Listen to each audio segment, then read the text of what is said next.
there's this cute girl named Urano who died and got isekai'd into another world as this girl named Mine, and she is adjusting to a different life. There's not as much technology, there's no books, and she is a bookworm.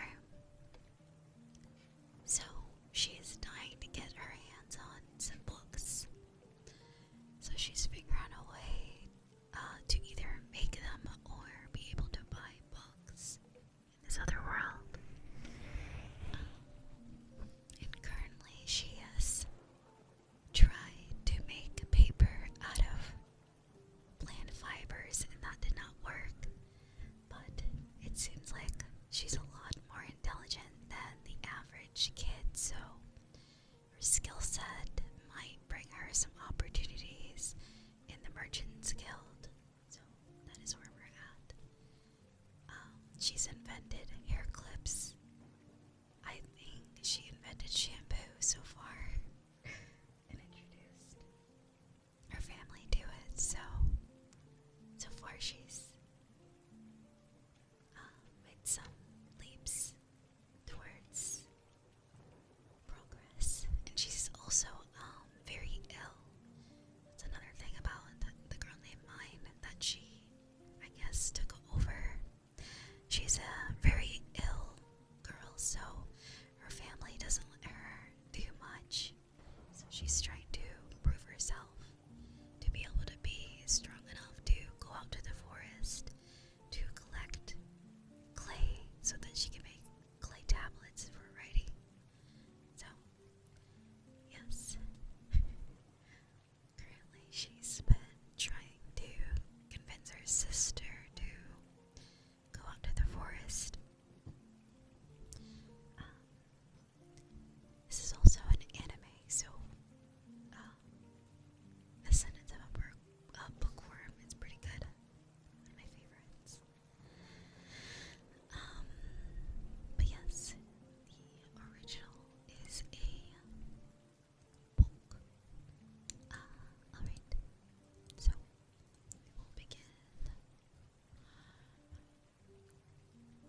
was a guard. No matter how you looked at it, teaching me to read had nothing to do with this job. We have 5 apprentices that finish their spring baptisms. Part of Otto's job is to teach them to read. It was important for a guard to be at least somewhat literate. If they couldn't read and write the names of people and their jobs, they couldn't do their job properly.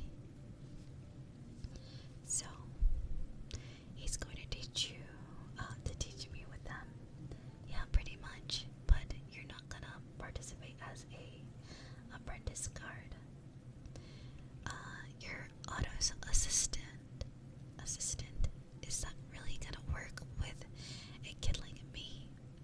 There's no getting around the fact that I look like a 3-year-old. I don't think anyone would buy that I'm Otto's assistant. Oh, right. Let me turn on the timer. The donuthon's over. So, 1 second here.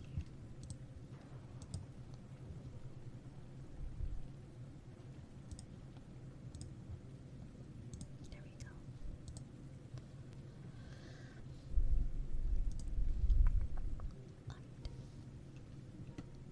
Yeah, pretty much.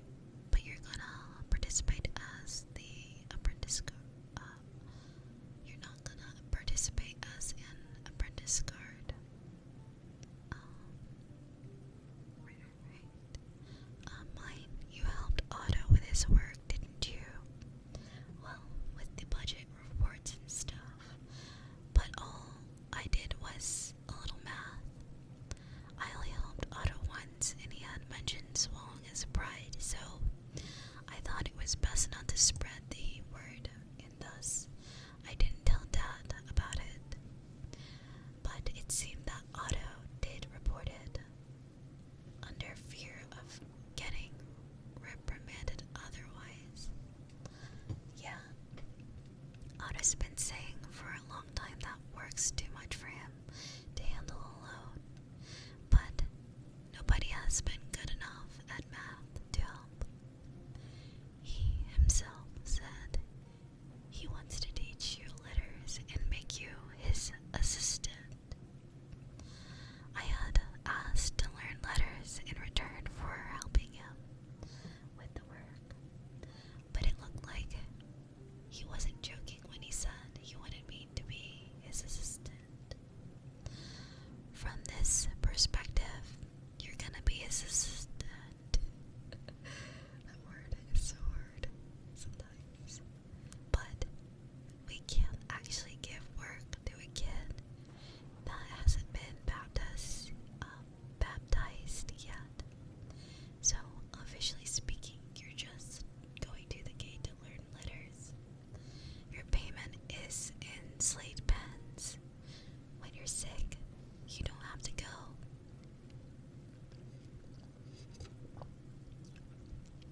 Your payment is in slate pens.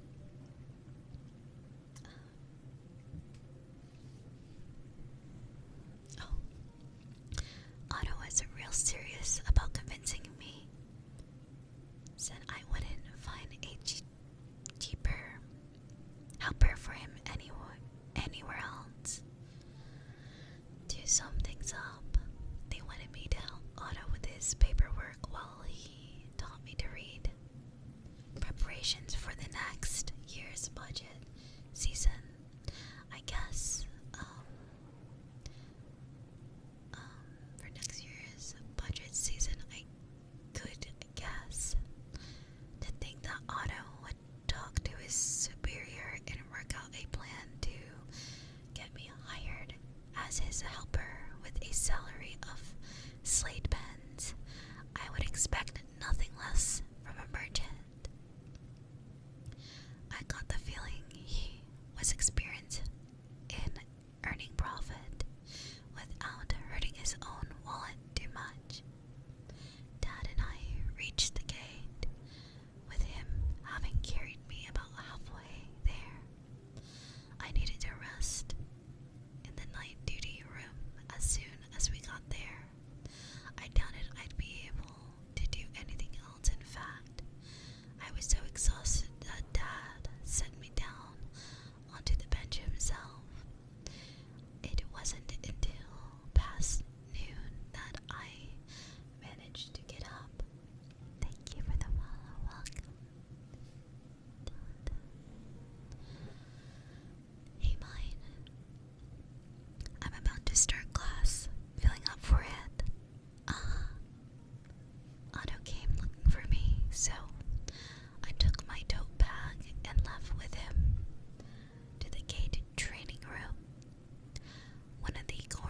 outside said room had a table with chairs, and there sat 5 boys who had just been baptized. Those were probably the apprentices that Dad mentioned. Mine is the daughter of my captain, and she's been helping me with paperwork. She'll be joining you 5 in learning to read. No teasing her or anything like that. Otto introduced me in a very teacher-like fashion and began class. He began writing the fundamental letters of the alphabet on a big slate board. Learning to read would be impossible without memorizing all of them. First, learning all of these letters, he started today by writing 5 of the 35 letters while pronouncing them. I had learned some of them before, so it wasn't too hard to memorize them.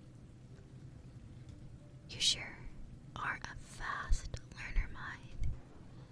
I like this kind of thing more than physical stuff, so unlike nearly all the children in this world, I was used to studying, having no resistance toward active studying was the key to learning things quickly.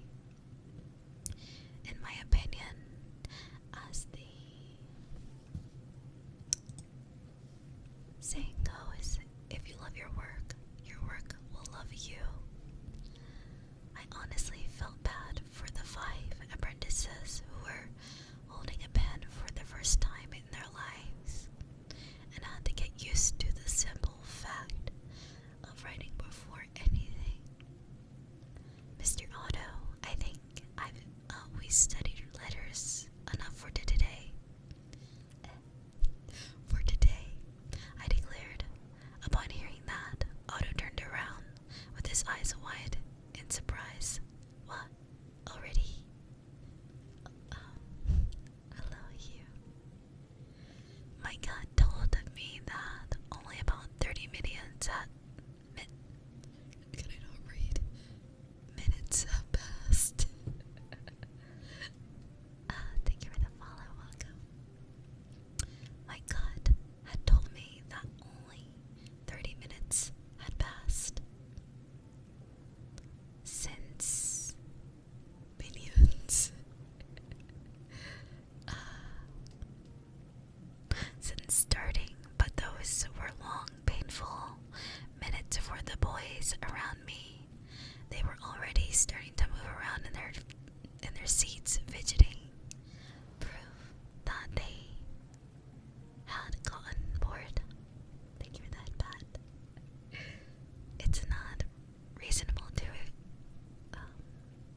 expect people who never held a pen before to concentrate for long periods of time after having them study letters for a bit, switch to math, have them sketch maps of the city, teach them the moral code of the city guards, and what's rules they'll have to follow, mix in some exercise. If you could cover a lot of different topics in one day, they'll learn and remember things better. Otto looked at me with a shocked expression. Really though, the lessons one could learn from elementary school scheduling applied here, especially given their age. Think about spending an entire day learning hiragana in class or any other kind of alphabet. No elementary schooler I knew could bear that. Doubtly so when it comes to kids of this world who aren't very used to sitting down for a long time. Let's move on to math. You can start by counting numbers. Thanks to how they'd done shopping before,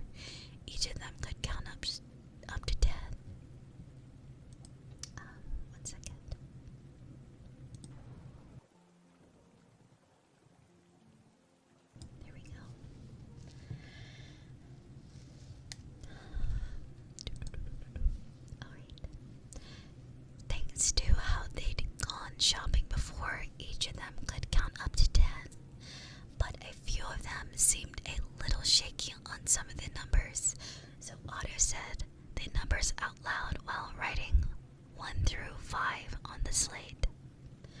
Once the kids got antsy again, I suggested we stop with math and move on to exercise to blow off some steam. I think that's enough studying for today, Mr. Otto, directing the classroom in the form of giving advice to Otto. I let the kids go early. Be sure to memorize all the letters and numbers we discussed today. If you don't, you'll end up behind, and it'll make a lot of extra studying to catch up. Memorizing the letters and numbers is a very important part of your job. The children cheered at the early dismissal and left the room. Otto, looking confused, steadily developed a sour expression as he watched them go. Mine, seriously, they'll never learn if we go easy on them. What if they start associating studying with miserable boredom? It'll just take longer for them to learn. A pace like today is ultimately for the best. You really shouldn't compare them to me. Right, Otto noticed that he had been subconsciously comparing the boys to me, awkwardly scratching his head. Plus, it's still their responsibility to memorize the letters, so I don't think it's going easy on them. True, self-responsibility is rough for little kids just starting work. Otto gave me a conflicted smile. Soon I smiled back while letting out a quiet sigh. I had said all that based on my experience from my Urano days, but really, who knew how right I was? Otto and I returned to the night watch room so that he could use the rest of his time to give me a personal lesson. I had him write some words on a slate, which I practiced writing myself. Meanwhile, he started his paperwork. Okay, it looks like you have a good grasp on your letters.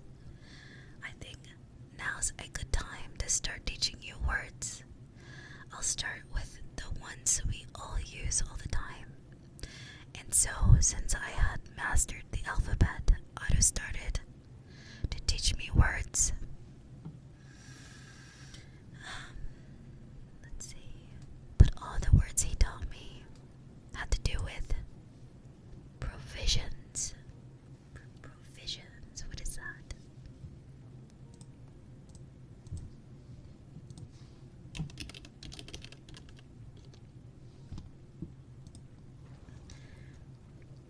The act of providing or supplying something for use in amount or thing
Let's go mine.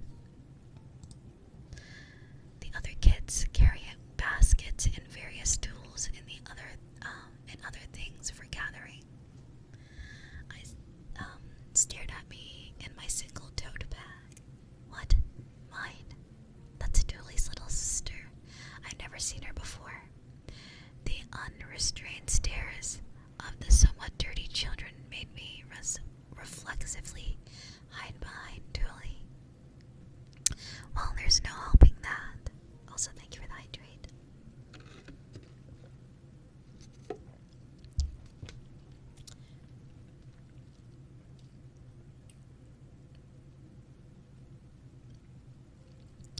Apparently, Passamine had barely ever participated in neighborhood social events, so the local children consider her something of a rare monster with low encounter rate.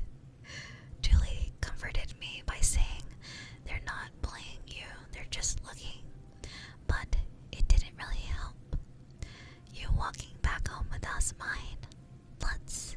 Sincerely relieved to see a familiar face, I looked around to see if Ralph was there too, but I couldn't see him anywhere, despite how much his tall stature and red hair should stand out. Hello, good morning. Is it Lyrian Shadow? Welcome. How's it going? Despite his red hair and stature, he should have stuck out. Where's Ralph today? Is he sick?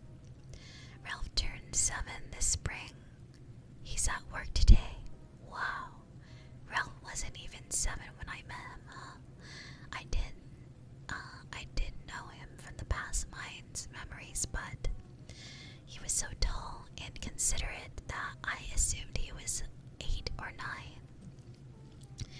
Wait, is it just me, or did Lutz get a lot taller during winter too? I have to look up a bit more to see his eyes now, I think. With those thoughts in my mind, I started walking home. The other kids sped up naturally, likely wanting to get home as soon as possible to unload their stuff. They were just about to leave me behind, but Tulie and Lutz backed me up. "Don't rush, everyone." "Okay, mine." You okay, mine?" I was trying to walk as fast as I could, but the group kept getting ahead of me. Children were merciless. They wouldn't wait for me. I was too slow. They were so fast. "Sorry, Lutz. Would you take care of mine for me?" I need to go watch over everyone. Tulie had become the oldest out of the pre-baptism children, so she found it necessary to prioritize them over me. Thank you, kid. Thank you so much for this sub. Thank you.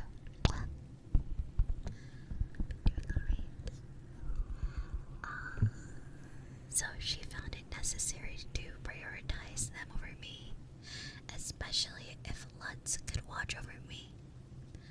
Alright, let's take it slow, mine. I won't be able to carry you right now if you pass out. Lutz was the only one to stay behind with me and walk slowly. I didn't want to be even more of a burden on him, so gladly I followed his advice and slowed down. "What were you doing at the gate, mine?" "Learning my letters." "Letters? You can write?" Lutz looked at me with a utter shocked expression. I got the feeling his eyes were shining with respect and admiration for me, but I didn't know enough words to really say that I could write. His admiration was just kind of making me feel awkward. I can still barely write my own name. I'm still practicing. Holy cow, mine. You can write your own name. That's awesome. He looks even more impressed now somehow. I really didn't think anyone could get this impressed by me being able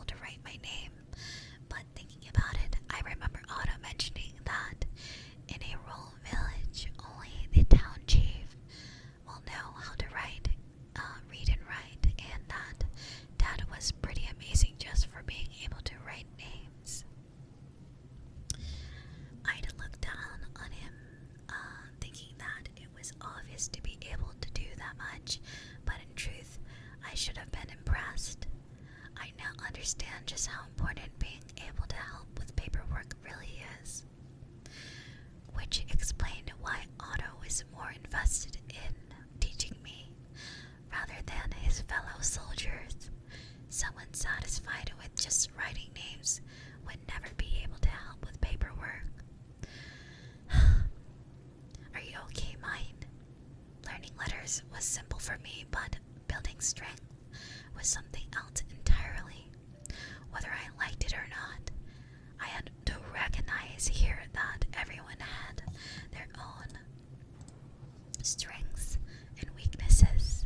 By the time I reached home with a worried Lutz by my side, I was too tired to even walk. As I expected, I caught a fever and ended up in bed for 2 days. Goodness gracious, I told you not to push yourself, Mom was peeved. But I really had gotten stronger. A fever that normally would have knocked me out of commission for 5 days only really lasted 2. By the 3rd day, I was up and out. I walked to the gate with Dad and ended up tired about halfway through and got carried the rest of the way.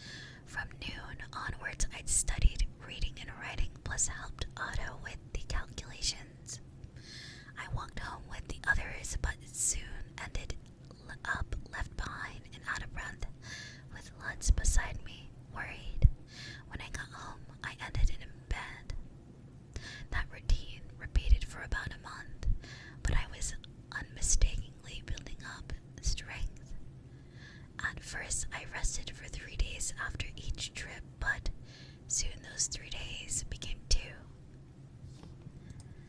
Eventually, I altered between going and resting. I was still slow then, but I could manage to walk all the way to the gate on my own.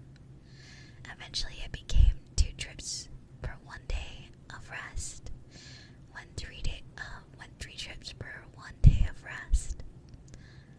Give me that back.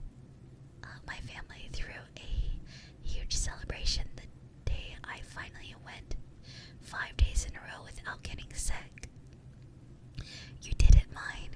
You went a whole week without resting for the first time. My little girl's all strong now. Daddy's proud. You'll be able to go to the forest soon, dear. My family's excitement encouraged me to keep pushing myself harder, but that led to me getting a fever that knocked me out for 2 days. Things wouldn't be that easy. It was 3 months after starting to go to the gates that I finally got permission to go to the forest. Signs of summer were beginning to show, marking the end of spring. Long live Mesopotamian culture is the next chapter. Today is the first day I'm going to the forest on my own 2 legs. Rather than my usual tote bag and stone slate, I had a basket somewhat smaller than everyone else on my back and a spade for digging into clay. Though it really just looked like a wooden spatula, I got the feeling that the wood spatula thing would be less reliable than a children's toy made of plastic, but maybe that was just me. As I swung with the flimsy spade around, expecting it to break any second, Dad grabbed it onto my shoulders. He was no doubt about to repeat the same lines I had heard 1,000 times, since he had decided to let me go to the forest. Mine, today you're going to the forest, and come back. Nothing else. Everyone's gonna be tired and weighed down. You need to rest in the forest and aim to come home with everyone. Understand? I understand. Either because of my answer wasn't enough for him, or because he couldn't tell how annoyed I was getting by his repeated warnings. Dad looked at Tulie with a grim expression. Tulie, I know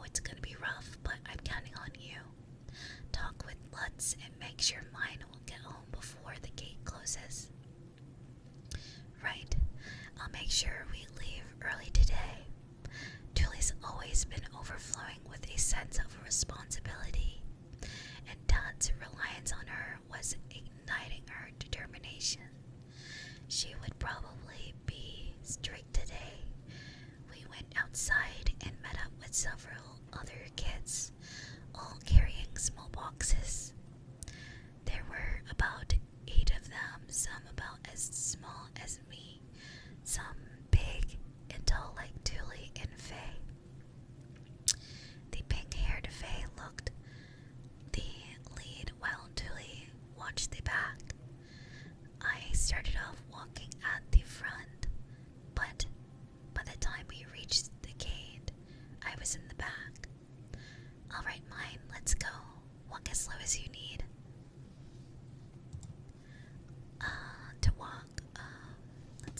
Walk as slow as you need. I could walk to the gate on my own easily, but it was my first time walking all the way to the forest. Thus, Lutz was following along as my pacer. Over the 3 months that he had walked beside me from the gate, Lutz had apparently memorized the best speed for me to walk without pushing myself too far. The fact that I could walk so far lately was largely thanks to his help. And today, Dad was actually paying him a little to keep his eyes on me. Thanks, Lutz. Hey, it's the least thing I can do to pay you back. Lutz's house had recently taken care of all the remnants they still had. Birds could only be harvested in the winter, and apparently they went immediately bad once it got warm. As a thanks for all their help, as a sign I wanted to keep our cooking relationship, I taught them how to make a non-quite okara hamburger known as Pyro Burger. I took a pome, which was a fruit that looked like a yellow bell pepper at glance but tasted like a tomato, turned it into a sauce, which I then covered with a layer of cheese. The combination brought out the Paru's gentle sweet flavor so well, even I ended up surprised. Incidentally, first Lutz and then all of his brothers actually cried afterwards. They were sincerely thankful for how I had not only given them delicious food, but more food than they normally got to eat. Even their mom Carla was extremely thankful, since my recipes were easy on their budget. I could imagine that their ego coefficient was off the charts. With flour-hungry boys clamoring for food. I'm just glad that I could help. Why didn't you tell us about those Paro burgers during the winter? You need fresh meat to mince it like that, right? And it was really hard to mince it in the first place. Who knows that would have happened without all your help? Yeah, that was pretty rough, but we'll do anything for your food, mine. I didn't have the strength to keep chopping the meat until it was all minced up, and I couldn't ask Mom to do it knowing how difficult it was.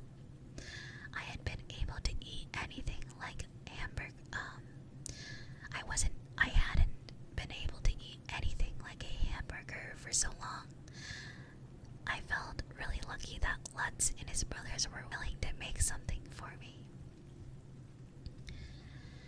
We walked all the way to the forest while chatting. It was so much fun that I managed to walk such a long distance without not stopping, but the exhaustion after we got there was overwhelming.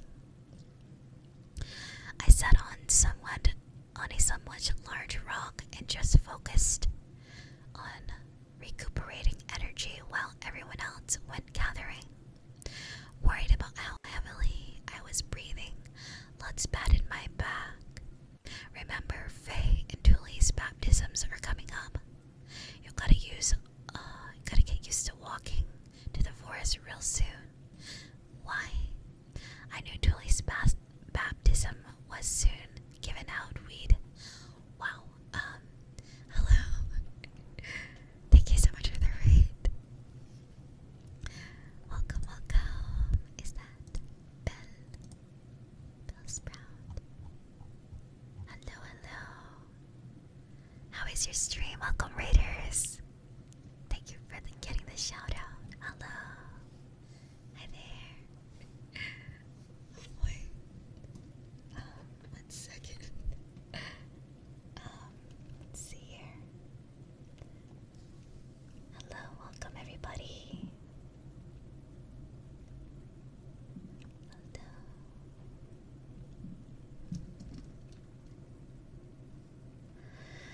Hello. Let's see. Hello, hello. Welcome. Hello, hello. I'm reading a book called Ascendance of a Bookworm. Also, thank you for all the follows. Welcome. I hope your stream was great, Belle. How have you been? Also, if you need to take a break after your stream, that's all right. It's wonderful. I hope yours is going well. I am currently on volume 1, part 5. Surprisingly not tripping up on my words as much as usual, so that's nice.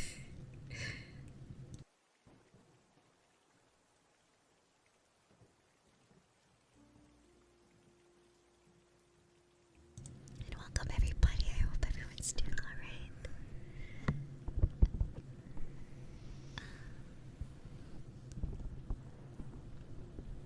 And thank you again for the raid. It's a very good isekai story about a girl who gets placed in another world after she passes, and she's trying to create books in the new world. It's pretty interesting how she manages to bring her previous knowledge into like a more medieval setting. But yes, welcome everybody. Hello, hello.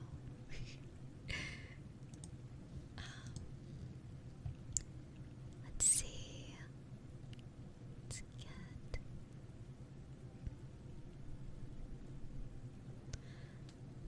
But welcome everybody.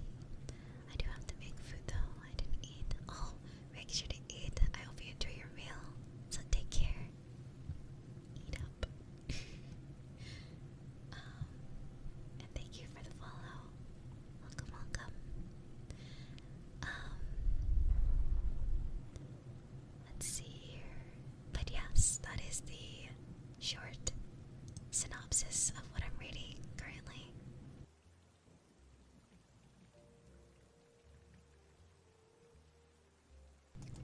So I hope you enjoy.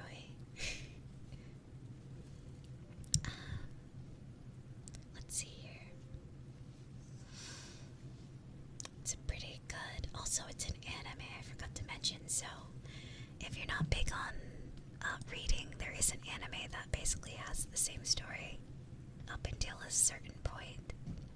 So yes, there's also a manga as well. Already.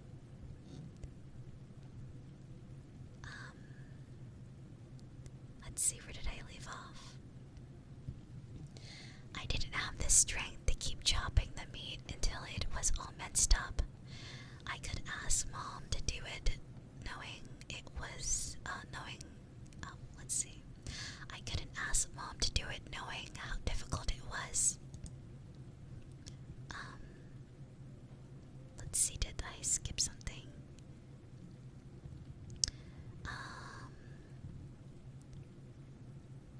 Who knows what would have happened without your help?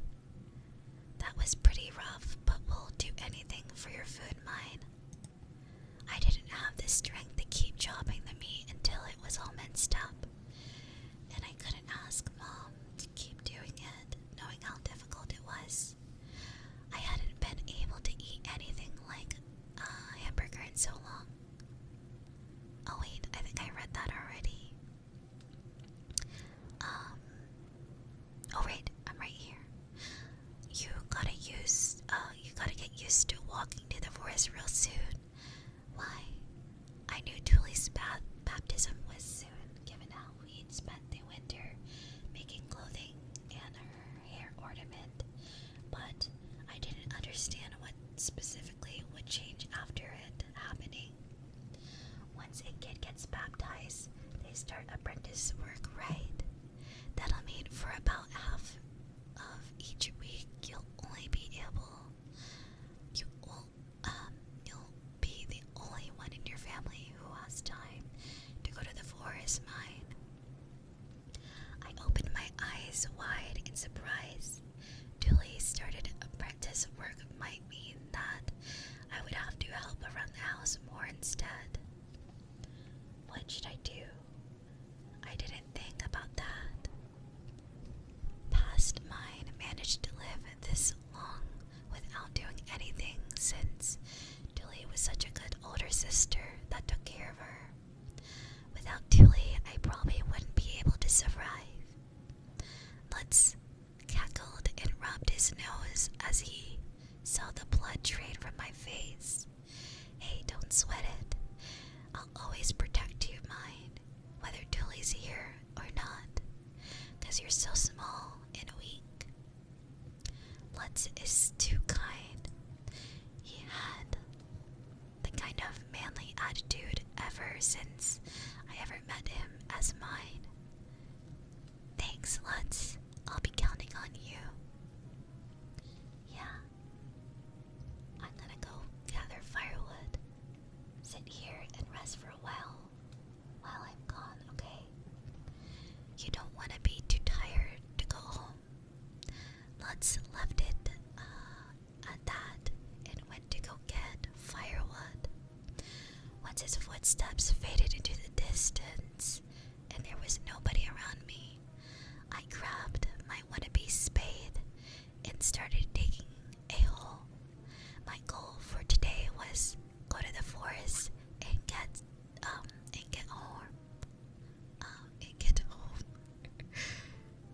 Tried not to catch a fever.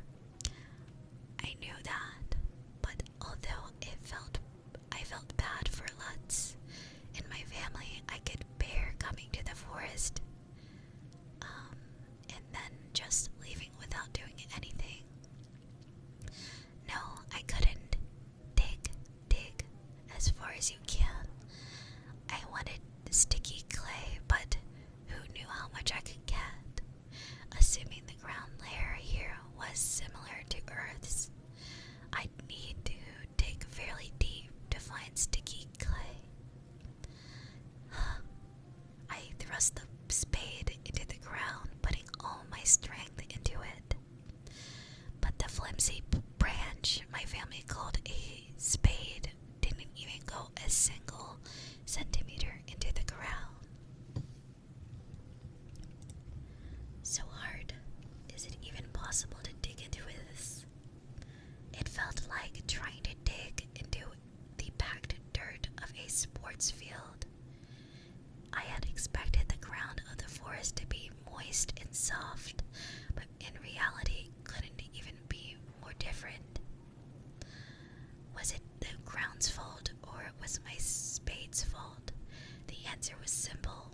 Yep, it's the spade. The spade I was holding was a far cry from the ones that I used to use. Hello. How's it going? If only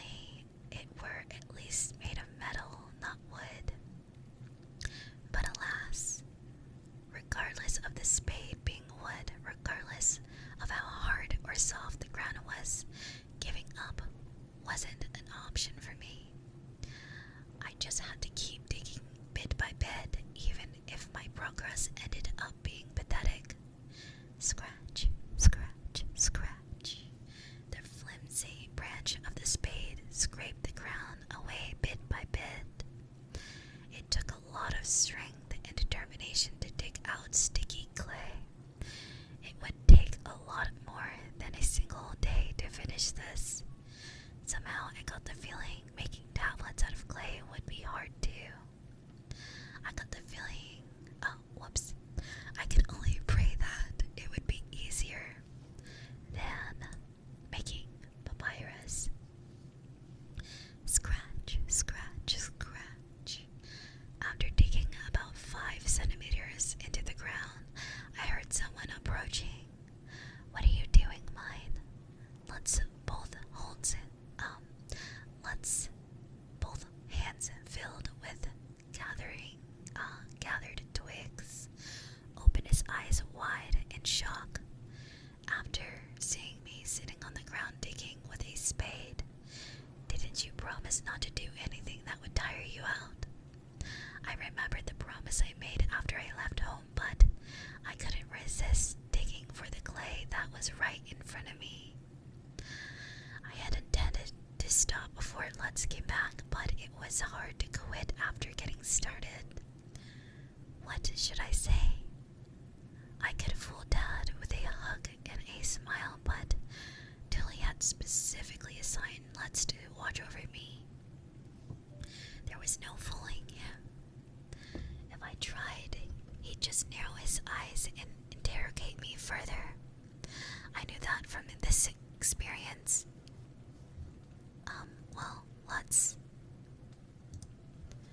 What? Lutz frowned his brows, put his hands on his hips, and looked down at me. The interrogation had started. I told you to rest. Why aren't you? What are you doing? Digging a hole. Lutz's intimidating pose and aura of anger overwhelmed me such that I accidentally let the truth spill out. I mean, Lutz is scary when he gets mad. If things got bad, I won't make it home before the gate closes. I can see that. Why are you digging? I thought answering honestly would do the trick, but Lutz's anger just multiplied. I felt his gaze get a lot colder. Groaning fearfully to myself, I looked up at Lutz. I want clay. Huh? You want what? Lutz tilted his head a little bit in confusion. It seemed like the confusion had dimmed his anger somewhat.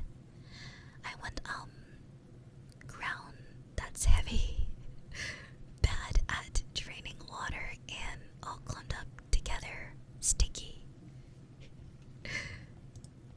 If that's what you want, you'll have to you'll find more of it there where there's not much grass or trees. It was true that I'd be more efficient to search for ground where plants aren't growing, since too much water actually made it harder for them to grow. Good thinking, Lutz. Think. Hey, stop mine. I tried moving over there immediately, but Lutz grabbed the back of my neck, and pulled me back. He was incomparably bigger and stronger than me, so I had no way of escaping him. Your job today is to rest, remember? Did you not hear me? What's so important that you gotta dig for it right now? Let's follow up his neck grab by pulling my ears. I wailed while flailing my arms. Ow, ow. It's something I really want, but it's not something we can eat or anything, so I can't ask Tulie to get it for me.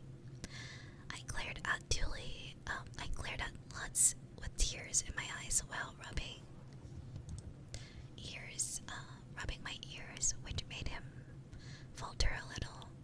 He must not have expected to argue back, or maybe he just was surprised to see me get so stubborn about something when I usually didn't.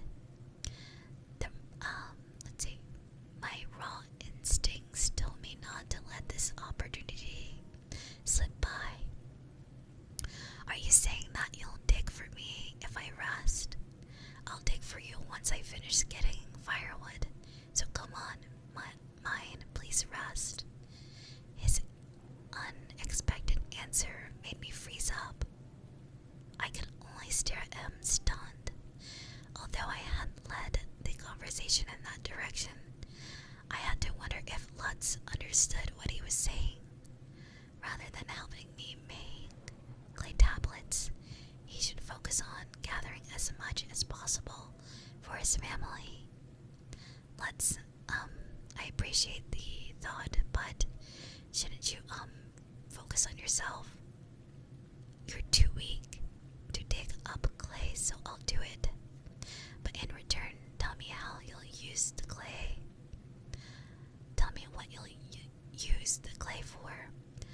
What do you want to do with it? Why? Can I save the time to avoid wasted effort if I know what you want to do? 'Cause I mean, look, you were digging in the wrong place for what you wanted. Hello, welcome. How's it going? Alright. I can't argue with that. It was true that even with a clear goal in mind, I struggled a lot due to not knowing what things were called in this world. Not noticing that things looked different there from what I had seen in my urinal days. Not having access to the tools I needed. Whoops. Thanks to Lutz firmly pointed out my error, I knew that. He hadn't said that he would help without thinking, but I didn't know why he was willing to help. It made me feel weird. Why are you willing to help me, Lutz? I mean, you made those puree cakes for me when I was real hungry, right? That day I decided to help you with whatever you needed, no matter what. Just what?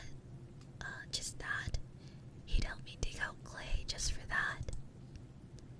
To be honest, it was hard for me to understand Lutz's willingness to perform hard labor for me, but maybe he was just kind of a person. He was just kind of a person that get. Why is this so hard? But maybe he was just the kind of person who cared a lot about repaying gratitude.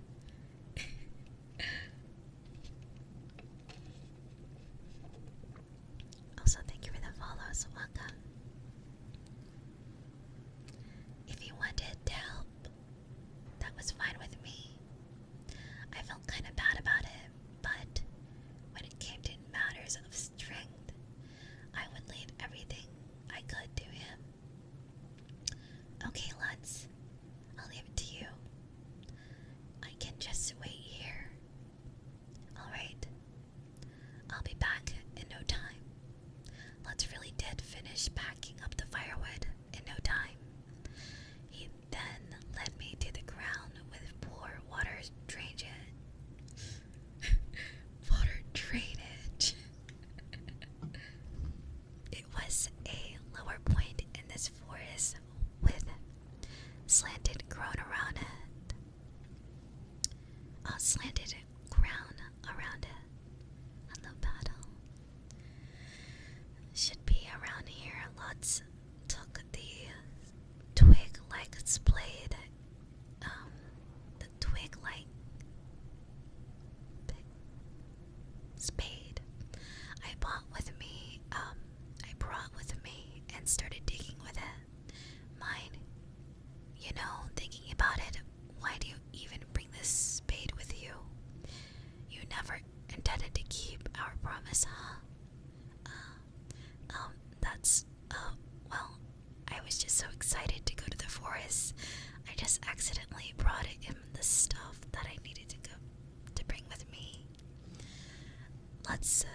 flinched a bit and thrust the spade hard into the ground,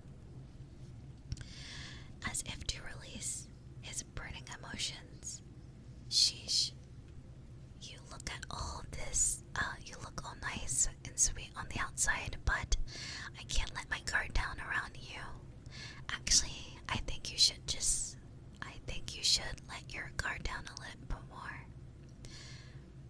I think you should let your guard down a bit more. Why do you have to be smarter than Dad? Mr. Gunther is just too soft on you. I can only watch silently as Lutz uses anger to dig.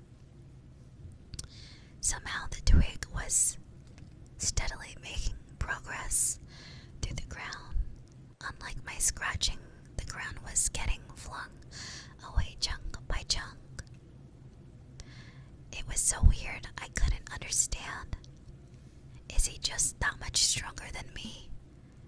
Is he holding the spade differently? Is there some sort of trick here? Wait, is it just me, or is the ground different color now? After Lutz dug about 50 centimeters into the ground, it changed color.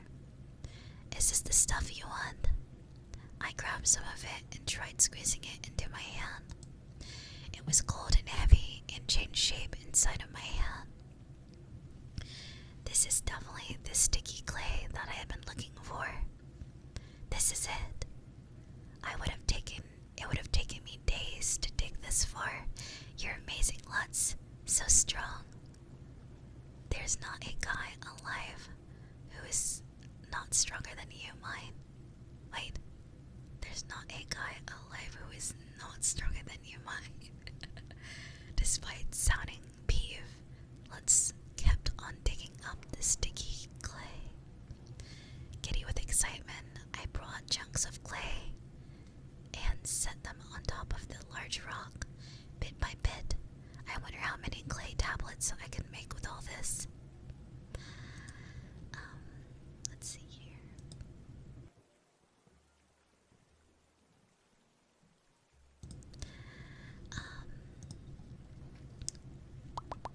Where did I leave off? Oh, right. That alone made me grow terribly fond of this clay, as silly as that sounded. So, what do you need this stuff for?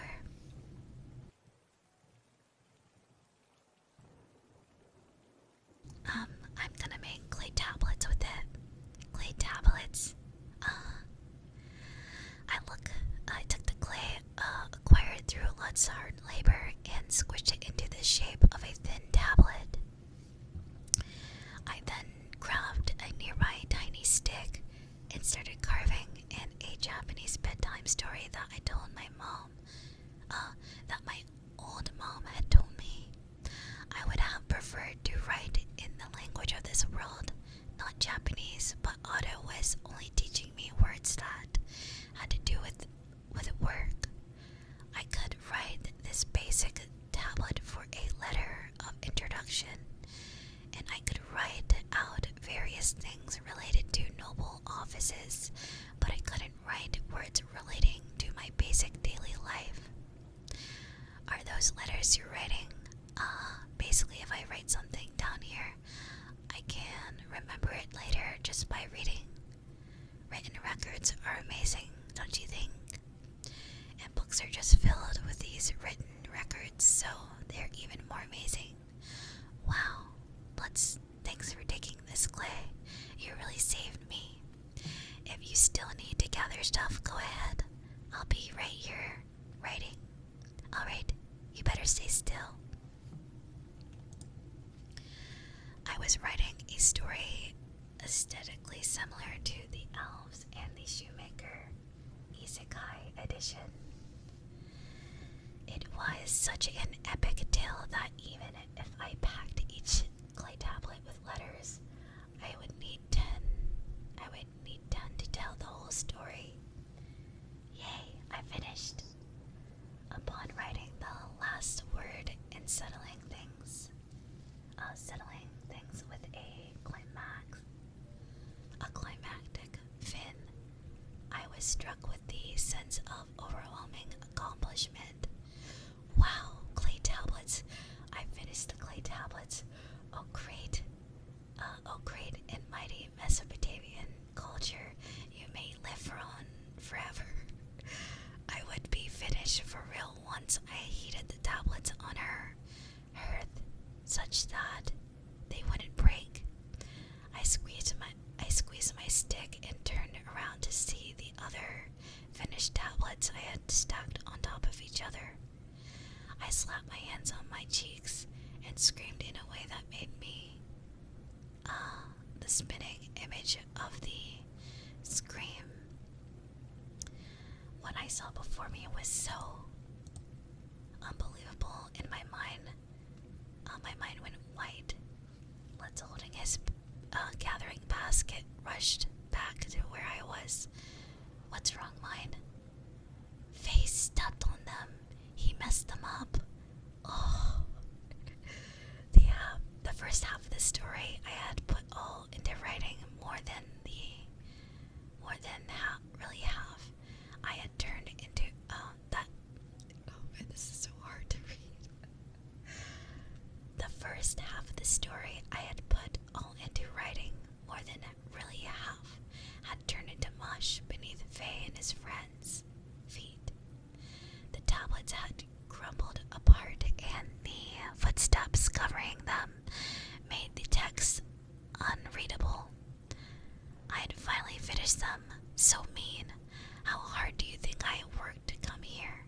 How hard do you think it was for me to make this weak, sick body stronger? I even wrapped Lutz and Tulie into this to finish them, and yet, stupid, dumb idiots. I glared at Faye and the others as hard as I could, choking back my sobs as tears streamed down my face. Rage coursed through my body as if to set my blood boiling, but somehow my mind was frighteningly calm. I know on this inside I was being immature, but I couldn't calm myself down. Faye and his friends flinched from my glare and slowly backed away, trembling in fear. And here's a illustration. I'll show you guys. Give me 1 minute.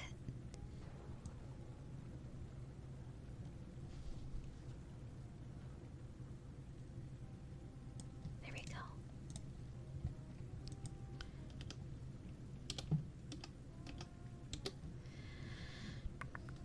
Alright, here is the illustration that is showing mine being upset at all the kids who stepped on her clay tablets. Alright. There she is. Alright.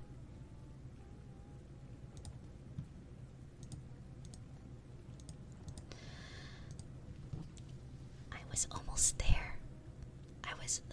I was one step away from getting a book, and now it's all a mess. How are they going to make up for this? As I began thinking of ways to cool my rage over the clay tablets they messed up, Tulie came running over with a terrified look on her face, probably having heard my scream. Mine, what's wrong? She peered over to see my face, and immediately her expression twisted into one of fear. Just like Faye, what happened? You look really, really mad. She averted her eyes from me and looked down to assess the situation while consoling me. Mine, you can't just let yourself get that mad. I'm sure they didn't mean to hurt your feelings, right? Whether they meant to hurt me, whether or not they meant to hurt me, the ruined clay tablets wouldn't be coming back. My rage over all my efforts being wasted couldn't be calmed by Tulie's words alone. Whatever. I'm never gonna forgive them. My tears and snot trickled down. With tears and snot trickling down my face, I glared with all my might at Faye and his friends as they quivered in fear before suddenly Lutz patted me on the back. I remember you saying that you spent 3 months building up the strength just so you could go to the forest and make clay tablets. I get why you're mad. I get why you don't want to forgive them. I really do. But no matter how mad you get, what's done is done. The only thing you can do is make them again. Yeah, I'll help you. If we start right now, we can make it to the gate before it closes. I'll help mine, okay? Faye and the others felt really bad about what they did. So, they'll help too, right? Yeah, definitely. We didn't think they mattered that much to you. Sorry. Seriously, clinging to the lifesaver thrown to them by Lutz and Tulie. Faye and the others nodded their heads hard and hurriedly reached to the tablets they had stepped on. Faye's apology and assurance that we could make new ones before the gate closed made the anger drain out of me. Staying angry wouldn't be as productive as getting to work on making new tablets. Okay, I'll make new ones. I had more or less managed to finish writing the whole story on the old tablets, so my approach in making them wasn't flawed. I had to be satisfied with how much easier they were to make than papyrus. Good night, Annie. Sleep well. Let's see. Oh yeah. Thank you for the follows.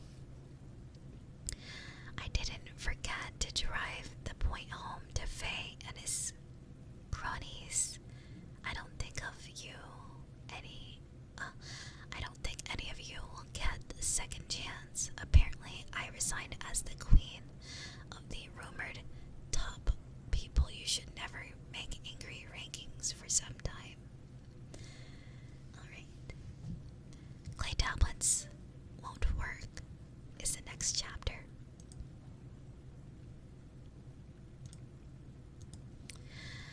Alright. I am assuming that clay tablets won't work.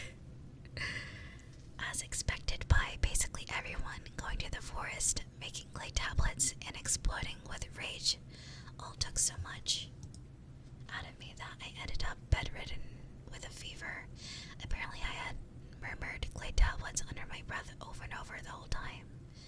I clenched my fist, resolved to go right back to the forest to make more clay tablets, but Dad wouldn't let me. No way, not a chance. We gotta see how your health holds up. Wait until tomorrow, alright? Okay. Naturally, he wouldn't give me permission to do something reckless as go straight to the forest the day after recovering from a fever. But still, he said I could go to the forest tomorrow if I didn't get another fever today. So I started preparing for tomorrow with excitement in my heart. First, I took a board from the storage room, those true purpose I didn't know, and put them on the bottom of my basket for stability. I then took some torn up cloths that Mom was intending to sew into rags and stealthily put them into my bag. With all that done, I could wrap the clay tablets up and bring them home with me. Okay, time to make tons and tons of clay tablets. I woke up in excitement the next morning, but it was raining hard. In fact, it was torrential. this area. Things were so bad that it was like a typhoon. Also, hello.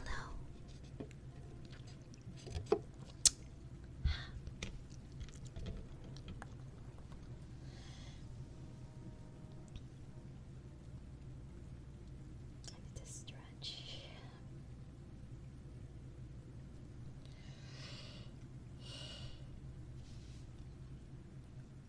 We could hear the wind and rain. We could hear the wind and rain after tightly shutting our windows. No rain. In a world without weather forecasts, we were in the mercy of Mother Nature's whims. Or really, I was sick. I was sick so much that I only ever left the house when my family could. When my family said I could, which meant up until now I never had to worry about the weather. Visions of the clay tablets falling apart beneath the rain flashed through my mind, although I had hidden them beneath some sturdy-looking shrubbery. They would definitely not survive this storm unharmed. My clay tablets, they're gonna turn into mush. Hold it, mine. Just where do you think you're going? To the forest. I really tried running outside without a second thought, but Mom grabbed the back of my neck and stopped me. Let's see. There we go.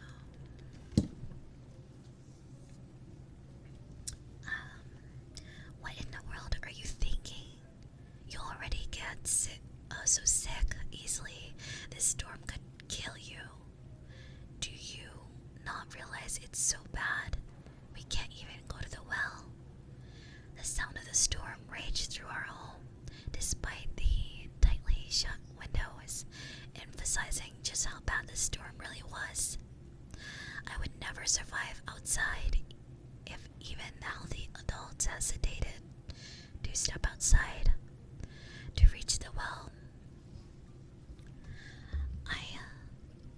I sunk to the floor, my clay tablets. Oh, don't worry, mine. Everyone said they'll help you. You'll be able to make new ones faster than before. You don't need to get so mad. Your eyes change color again. Wait. You don't need to get so mad. Your eyes change color again. Tulie rubbed my head, consoling me. She really was a great older sister. The rare storm continued for 2 days, and it took another 2 days after that before we kids were allowed to go to the forest again. It was a bright and sunny morning, and everyone looked excited to visit the forest again after so long. And today was the day where apprentices didn't have to work, so there were a lot more kids than usual, especially big ones. Lut's older brother, Ralph, was going to the forest too. He had a large basket on his back and was carrying a bow. Hey, I'm mine. Feeling better? Hi, Ralph. I've been better, but the day Dad said I could go to the forest again, the storm hit. Now that's Ralph. Ralph rustled my hair and then went to see Tulie. Sup, Tulie? Ralph, it feels like it's been forever since we saw each other. Perhaps due to starting work as an apprentice, Ralph looked a lot more mature and confident in himself. And Tulie, who had been cleaning up in preparation for her baptism, beamed in an angelic smile.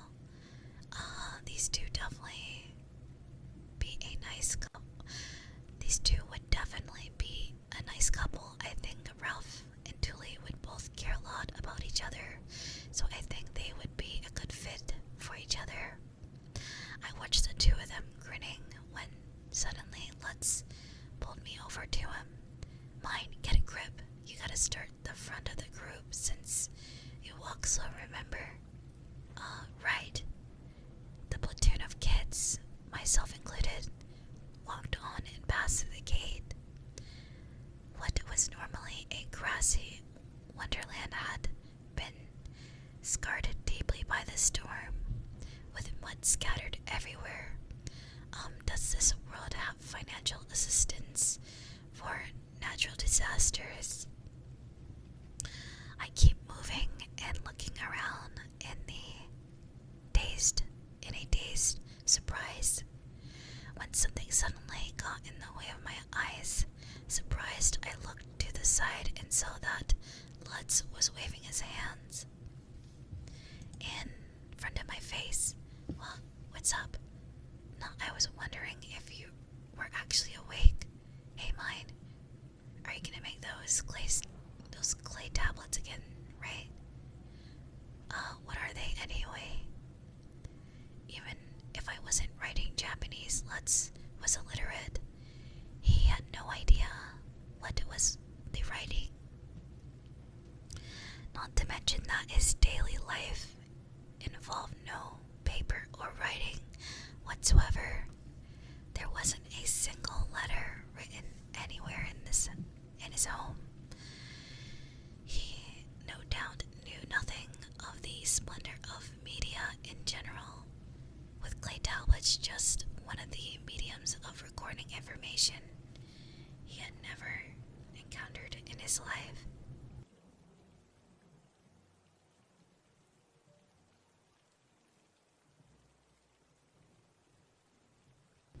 Hello, Riz. How are you? Good morning. Good morning. Let's see. I began to teach Lutz, feeling an odd sense of responsibility to proselytize. What does that mean?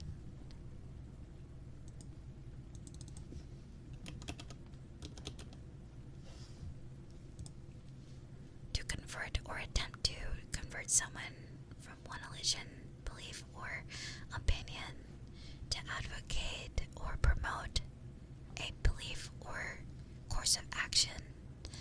Alright. Books and writing. Well, it's simple. There are things to write on, like if you have something you don't want to forget, you can write it down. You can write down on them. That way you can't forget, right? If you store the tablet properly, you can look at it whenever you want. That's what clay tablets are for. They're just one medium of recording information out of many. The clay is so squishy that you can just use a finger to wipe away mistakes. And once you're done, you can harden them with fire. Don't you think that's amazing? Maybe due to how I had said that all without pausing, Lutz tilted his head a bit, mouth hanging open. You lost me. Anyway, what'd you write down? Also, I'm doing alright. You're doing good, Riz. Oof, probably need to stretch. Drink some water.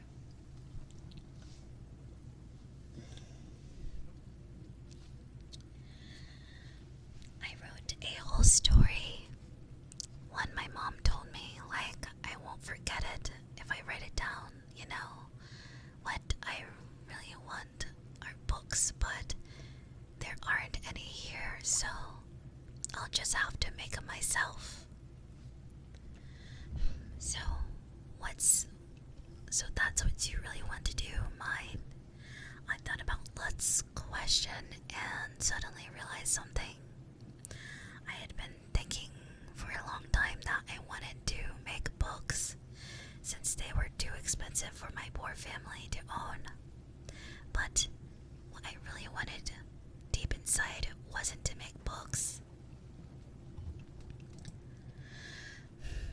Not quite. What I really want is to live life surrounded by books. I want tons and tons of new books to be made every month. I want to buy all of them and I want to spend my life reading them. So basically you want books. Yes, I want them right now. So bad. But they're too expensive to buy. They're out of reach for me. So what I can do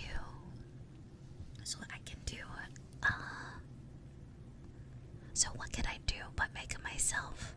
Paper's also expensive, so I'll make clay tablets, write stories on them, and harden them.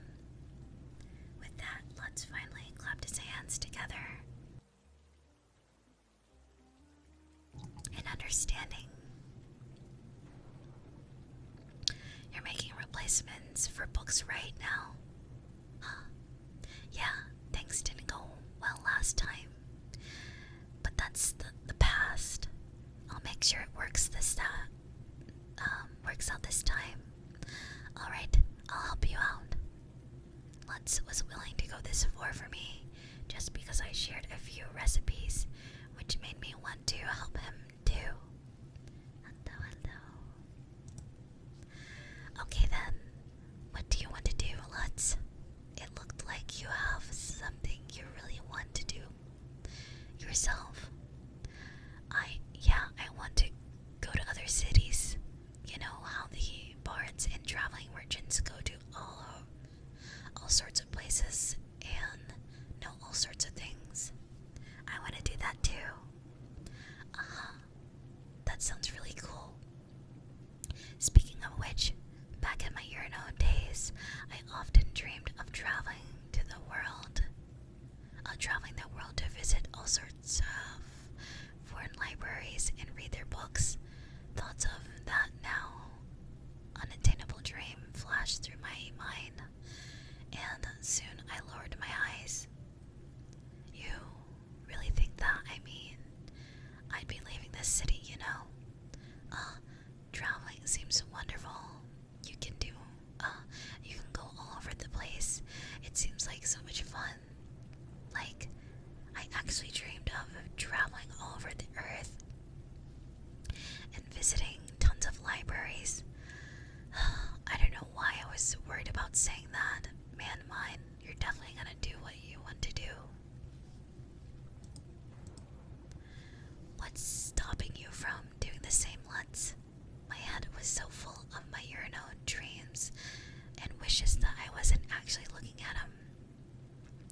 I didn't see what kind of face he was making. Since we finally reached a dry part of the road, we walked on and soon came upon the forest.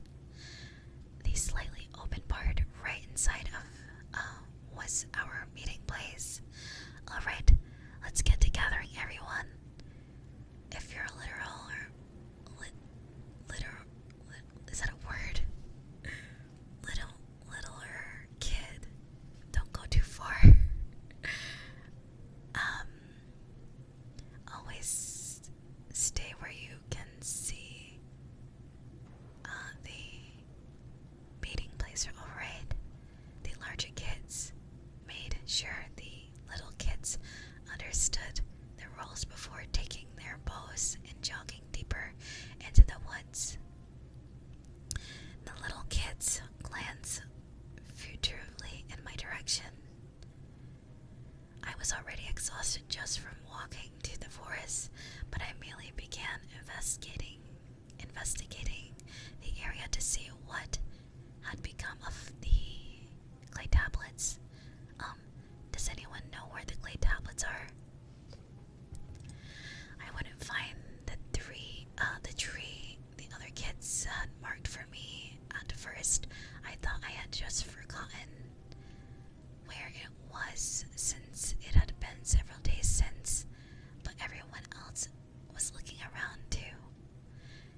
Once Lutz began digging through the shrubbery, everyone else hesitated joining in search for them. And it's not just Faye's friends, but everyone. They're all such nice kids. Hey, ain't these it? It took a lot of work to find the marker, but Faye waved at me over while squatting by some bushes. I dashed over there as fast as I could and found clumps of clay stuck together without any visible letters on it. As expected, the rain had messed them up. So much all my work had been erased. The tablets had returned to their original form. Back to square one. I didn't break them this time, alright? I know that. Faye hurried and covered for himself, but he didn't have to. I knew it wasn't his fault. I knew everyone was buzzing around me, uncertain what to do, not knowing whether they should console me or not. I knew I was stressing everyone out, but I couldn't stop my tears from flowing out. As I sobbed quietly to myself, I heard footsteps approach. They stopped, and then moments later someone hit me lightly on the head. Mine, if you've got the time to cry, you've got the time to make more tablets. Lutz's voice broke through me. He was right. I just had to try again, while Faye and the others were still willing to help me. I wiped away my snot and looked up. Right, I won't let the world be me. I first failed because of Faye. I then failed because of the storm. I've just experienced human and natural disaster. What else could the world throw at me? No matter what happens, I'll finish these tablets. The clay I needed was right in front of me, so I just had to squish them into shape to start writing again. I knew where to get more of it if I ran out. Compared to when I was cluelessly searching for clay on my own, things were great. It's okay. I'm not back to square one at all. From these failures, I've learned that I either need to finish the tablets all at once on a sunny day, or I need to work in a building with a roof. Today's weather is nice, and I have 3 helpers with more than enough strength and energy to spare. Faye and his cronies are the only helping because of the promise they made out of fear, but still, with this many helpers, I should be able to finish the clay tablets in no time. I only need Lutz, Faye, and Faye's friends to help me. You can go focus on gathering Tulie. Okay, good luck everyone. Yeah. Tulie's encouragement brightened my mood, and I got right to work making new clay tablets. I had Faye and his first crony dig out some more clay. Then I had Lutz and Faye, second crony, squeeze the clay into shape of tablets. My job was just using a thin stick to carve the letters into them. Things are going perfectly. I needed 10 clay tablets to write the whole story, so once you've made that many, you can start gathering. Thanks. Yeah. Faye and the others lined up the tablets one by one in front of me, finishing all 10 as soon as possible before running off to gather. And yet, Lutz kept digging out more clay. You're not going to go gather? Ralph's here today, so I can stick around and help you instead. Well, I have enough clay, so why won't you practice writing on the ground?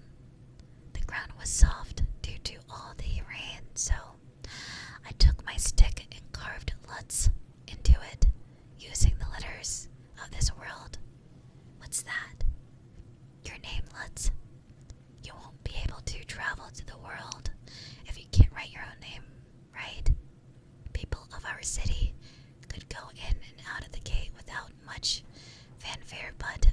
strangers entering.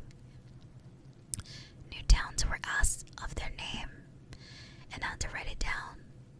Otto, a former traveling merchant, had told me that. The same was true for our city. Any strangers checked quite severely before being let inside. If Lutz wanted to visit other cities someday, he had to at least learn how to write his own name. Hey, mine. This is, my name. If you want to travel the world, you should start learning your letters. Lutz started to practice writing his name. On the ground with his green eyes sparkling. Meanwhile, I continued to write the story and had learned in this world Japanese. I will definitely finish making this book, I chanted over and over to myself. Done. I had finished writing one of the stories Mom had told me. I wanted to keep going and make bedtime with Mom, a short storytelling collection out of clay tablets. That would be a book packed with stories. I had learned for the first time by coming to this world. I wrapped and finished the clay tablets in the rags and stacked them carefully inside my basket, making sure not to break them or rub the words off. Once they were all inside, I let out a heavy sigh. My eyes turned upwards, and tears dripped out. I had finished my first book. Really, clay tablets weren't so sophisticated enough a medium to really call books, but they were the closest thing I had in this world. I'd begun in this world. I begun life in this world at the end of the fall, and spring was now ending. It took a very long time for me to get my first book, but now that I have made one, I got the feeling that my life here had finally stabilized. I can read books again. I can read books in this world, so I think I will be fine. Since I had been reborn into the world where books were too were too expensive for poor people to read, and I had been reborn into a weak body that got sick over nothing. I never really cared about pushing myself too hard. I didn't care if I couldn't imagine living into I couldn't care if I end up dying. This sickly child's body didn't even feel like mine, and I couldn't imagine living in a world without books. I had no attachment to anything, but now that I had a book, I had something. I wanted to take care of it. I got the feeling that I had really found something worth living in this world. I had found my path in this life. You finished mine? I finished. Thanks to everyone's help. Even if Lutz and Tulie's feelings were for mine. Not me. They had in fact helped me make this book. I took off the rag and showed Tulie and Lutz the finished clay tablets. Mine, what's written on these? Also, hello. How's it going? This is the story of the Star Children. The one mom told me on that first night. First, Tulie frowned her brows in confusion. It's the first story that I remember. Mom had whispered this story to me in a quiet voice the night I first became mine, and when I had such a high fever. I couldn't sleep. Her voice, where did I leave off? I am. How's it going?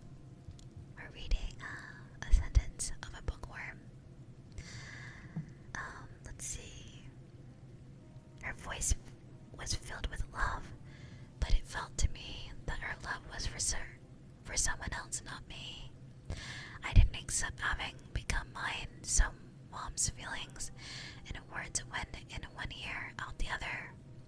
They just made my confusion worse. Nothing in the world hurt me more than mom's love for it.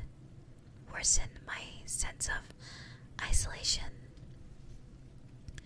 And yet, I decided to make my own books.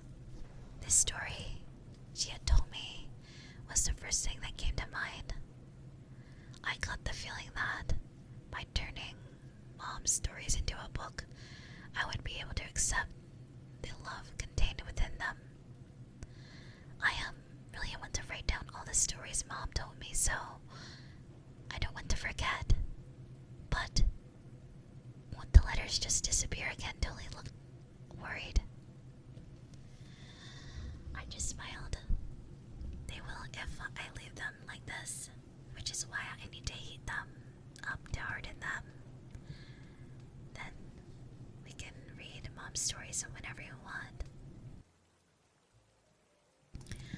About half a year had passed since I began life in this world. And finally, for the first time, I smiled. Truly sincere smile. It would have been beautifully emotional for things to end right here. But sadly, I was not so lucky and wanted to heat the tablets up as soon as I got home. So I waited for mom to be distracted and immediately put the tablets on the hearth. Whereupon they exploded. I'm not kidding. You may think I was still telling a joke, but it really happened. I heated them up on the hearth and boom, my first book turned into dust, rubble. I just stood there in a daze.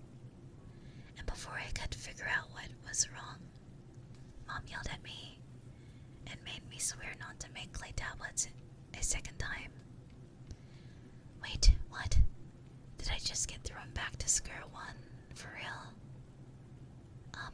Well, emotionally speaking, I feel a lot better, so maybe it's like 3 steps forward, 2 steps back. What should I do now? Well then, that's the end of part 5. Seems like she can't catch a break.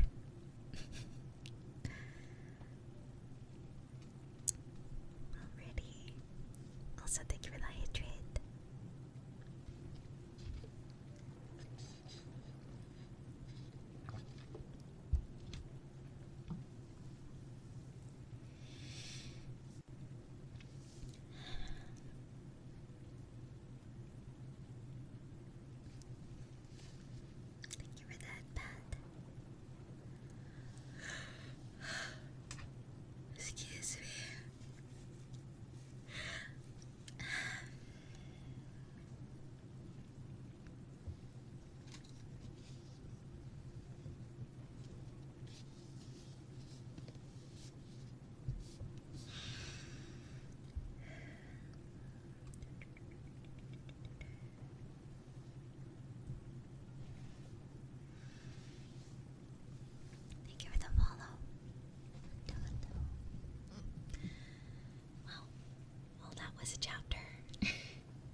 after they exploded in the earth.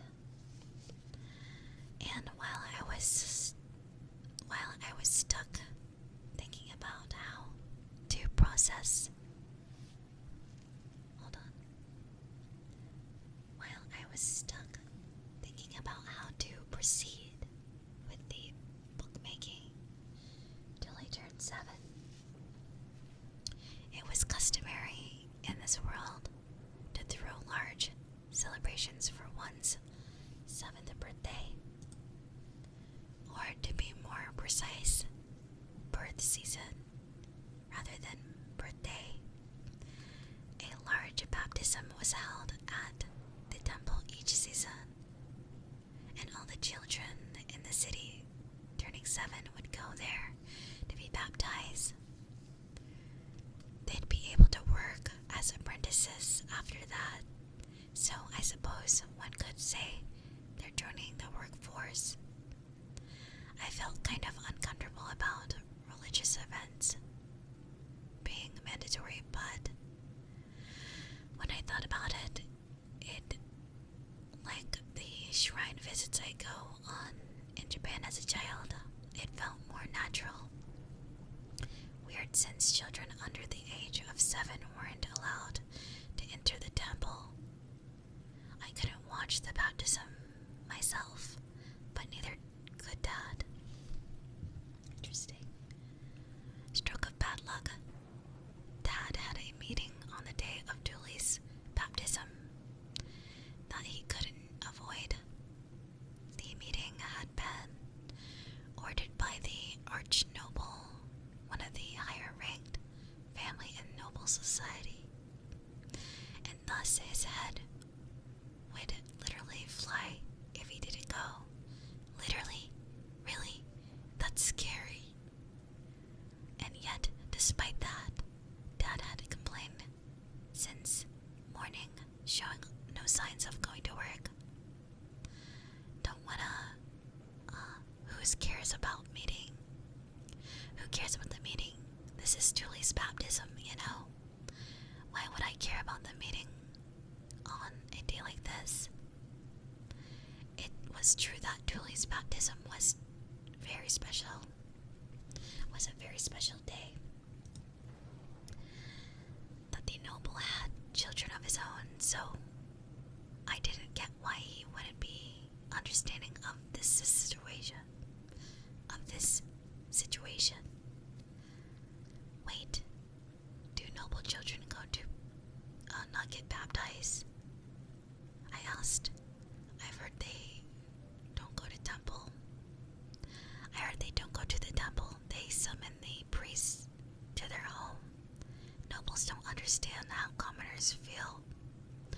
I had been doing this complaining since I imagine he just needed to calm down a little, but he had been going since last night and just wouldn't stop. To all the world's share annoying. A daughter obsessed father gets when he misses an important day of his children. I sighed a while,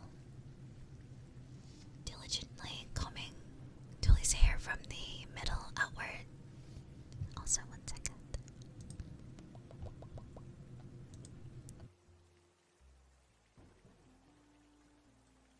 There we go. Alright. Dad, I'll go with you, so don't skip work. We can't go with Tulie on the way there. Anyway, only children get to go inside the temple. Oh, actually, I'm gonna move this over. I'm gonna move this right. Oh, there we go.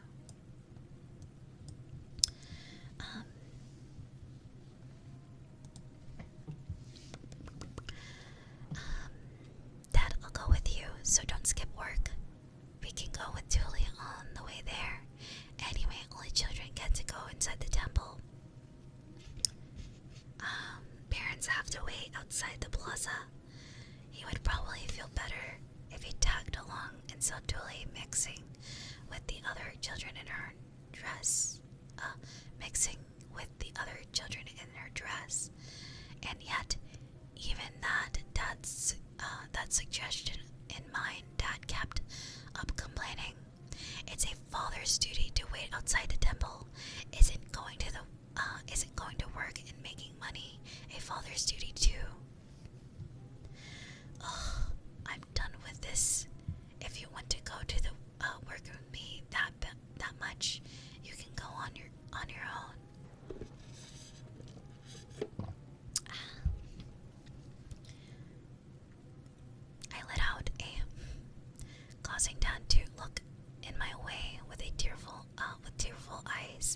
full of sorrow.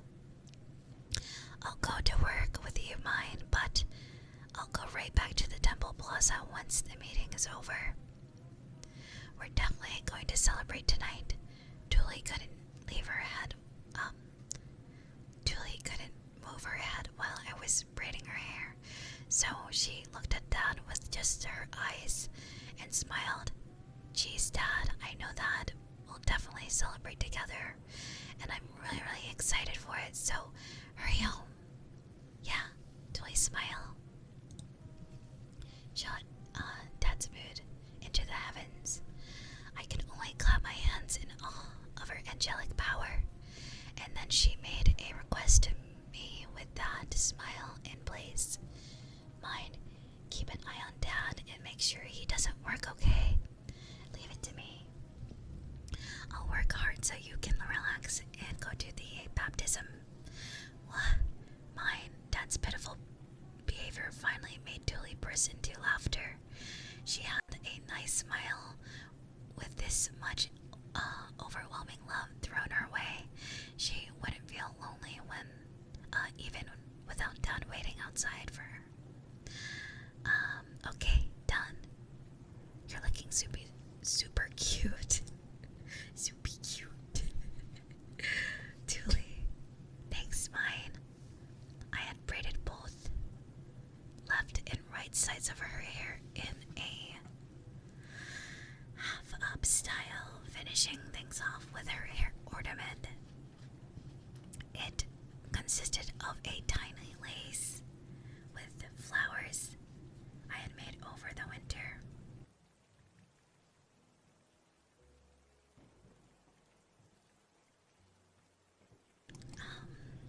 Like a bouquet. It looked like a bouquet. The variety of colored flowers suited Tulie's dress and her bright, soft personality. My Tulie, she really did pretty you up. What? Oh, Mom. As she was going to the temple with Tulie as well, Mom was wearing her best outfit. It was a simple blue dress that stopped right above her shoes and gave her a dignified look. To think that a simple change of clothing and crimson blush from crushed red plants would make her look so much more beautiful. Wow, my mom's got perfect genes. She's like an absolute beauty. Mom, sit down. I'll braid your hair too. No need. I would stand out too much if you did my hair like that. Tulie and the other children are the stars of the show here, not me. Okay. My intention wasn't to make her stand out, and I didn't think braiding her hair would change your mom's look that much, but oh well. I didn't know what the other dresses would look like, and there was a chance that I would go too far. I jumped off the chair I had been standing on to braid Tulie's hair. Okay, let's go. I took my tote bag to bring to the gate and left home with Tulie. Dad, wearing his work clothes, and Mom went with us. Mom could normally talk at a steady pace, no matter what she was carrying, but today she walked down the stairs slowly while holding her skirt up with her hands to prevent herself from accidentally stepping on it. Tulie learned from her example and lifted up her skirt a bit while taking each step. Thanks to that, I somehow managed to be faster than them and exited the building first for the first time in my life. Wow, there are tons of people in the plaza surrounding the well. I heard that the entire city celebrated baptisms together. Let's outside with Ralph, who had finished his baptism in the spring, despite having nothing to do with the event. Our neighbors were coming out to congratulate the stars of the season's baptism. I had always been so sick to go outside much, so today was the first one I had ever seen. Congrats, Faye. Looking a lot more manly, dude. The pink-haired Faye had his baptism today as well. It seemed he was wearing white clothes with blue embroidery, just like Tulie, and his shirt was held in place by a diagonal green sash. Okay, I get it. Right, now I see why being good at sewing is important. All these clothes were home-made, so skills were being put right into display. Sewing skills were never that important in Japan. And even in this world, I wear raggedy clothes most of the time. So I never understood it when Mom told me that being good at sewing was required to be a beauty. I never knew, since I didn't have a point of comparison until now, but Mom really was great at sewing. I could see why she was so proud of herself. I hate working with needles, so I guess I'm pretty much guaranteed to never find a boyfriend or get married here, so... Wow, Tulie, you look so cute. Lutz's mother, Carla, slapped her cheek with a overwhelming surprise after seeing Tulie and complimented her in such a loud voice. Everyone in the plaza heard. Immediately, everyone's attention fell onto Tulie, and words of praise flew in from every which way. Congrats, Tulie. Your hair is all braided and it's super cute, like a princess. Tulie blushed with embarrassment at Carla's praise and smiled. Her white dress and green hair with the light transformation, with the light forming a halo, it due to the style of the braid fluttered around her. Our Tulie really is an angel. I can tell why Dad's such a obsessive parent. Mine worked so hard to braid it for me. Oh my goodness, mine, you did that. I think to think she's good at something other than weird cooking. Oh, Miss Carla, that's mean. Despite feeling depressed on the inside, I was a little relieved too. I might have been totally useless around the house, but I did have some skills that even this world valued.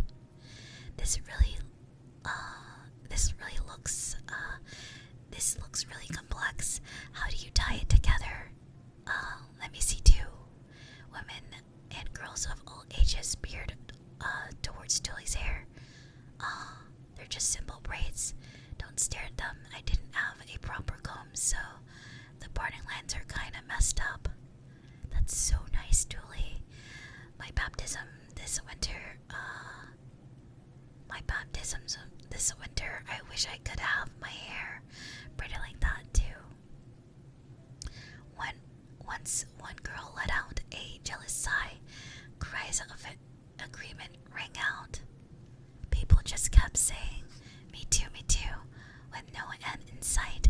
Mine, everyone wants you to do their hair. I think that's a great idea. Tulie happily suggested that I braid everyone's hair, but I shook my head immediately. I couldn't. Why not? I could get so sick at any moment. This is the first time I even seen a baptism, remember? I hated to disappoint Tulie, knowing that she wanted to show off her little sister, but I didn't want to braid the hair of a bunch of girls I didn't know each baptism in the first place. None of them would end up with braids like Tulie's. None of them took proper care of their hair, just like Tulie didn't before I came around. Especially I didn't start cleaning and maintaining the dirty hair of strangers I didn't know. Oh, okay, you're healthier now, but we really can't tell. You'll get sick. When you'll get sick.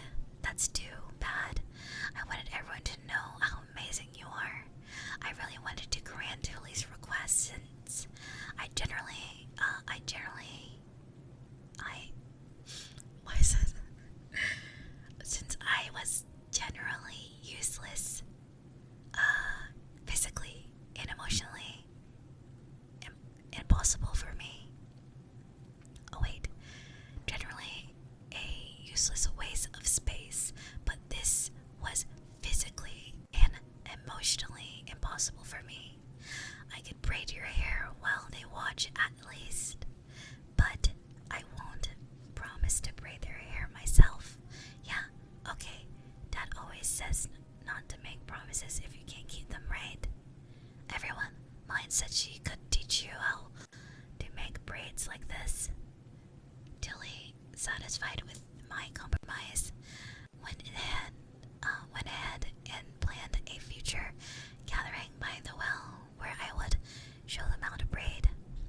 I really didn't expect my simple braids to get so much attention.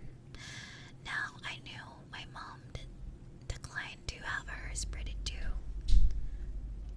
Okay, so what about the hair ornament? Who made that? Mine? No, Tulie. Our whole family did. Mom and I made the flowers and Dad made the hair stick apart. Lace work was so rare that even Mom didn't know about it despite being such a talented seamstress. The older ladies here were fascinated by it. Hey mine, would you teach them how to make these too? I couldn't, but they need to make thin needles first. Plus Mom would be better teaching than me. I'm not as good at sewing as she is anyway. I'm also gonna turn down the brightness. There we go. Let's see. I wasn't the most social person out there, and I ran the risk of saying something weird due to my lack of familiarity with this world's language. Who knew what I should and shouldn't say to the moms around here? It would be best to just keep my distance and avoid accidentally exposing myself somehow. Cling, cling, cling. The temple's bells ring 3 times. Whenever the temple in the middle of the city rang its bells, the ringing echoed through the entire city. All of us who have been making noises around the well fell silent for an instant, and then someone let out a cheer. It's time. Let's go to the main street. With all the kids being baptized in the lead, we walked into the main street and saw other groups all going the same from the other alleys. All the group of kids wearing white clothing was going on. Wait, what? A group of kids wearing white clothing was going from the edge of the town to the temple. To the temple in the center. The group walking consisted of those being baptized and their family.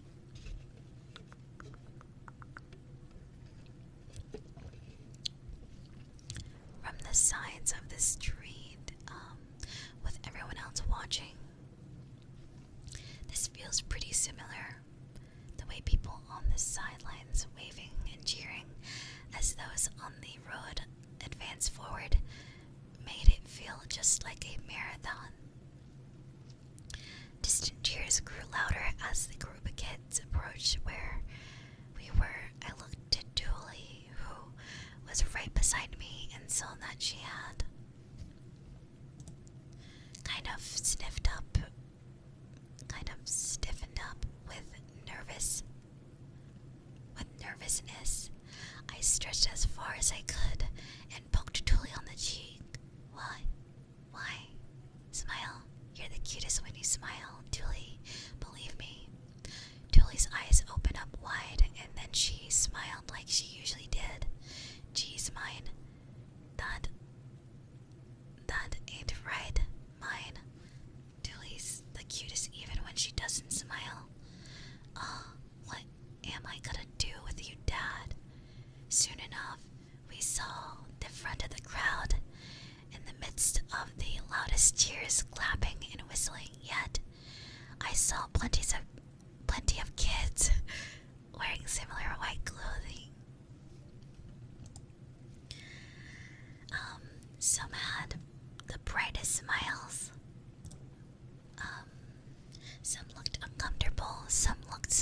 Some looked nervous, but they all walked forward together. Tulie and Faye stepped forward out of our groups on onlookers.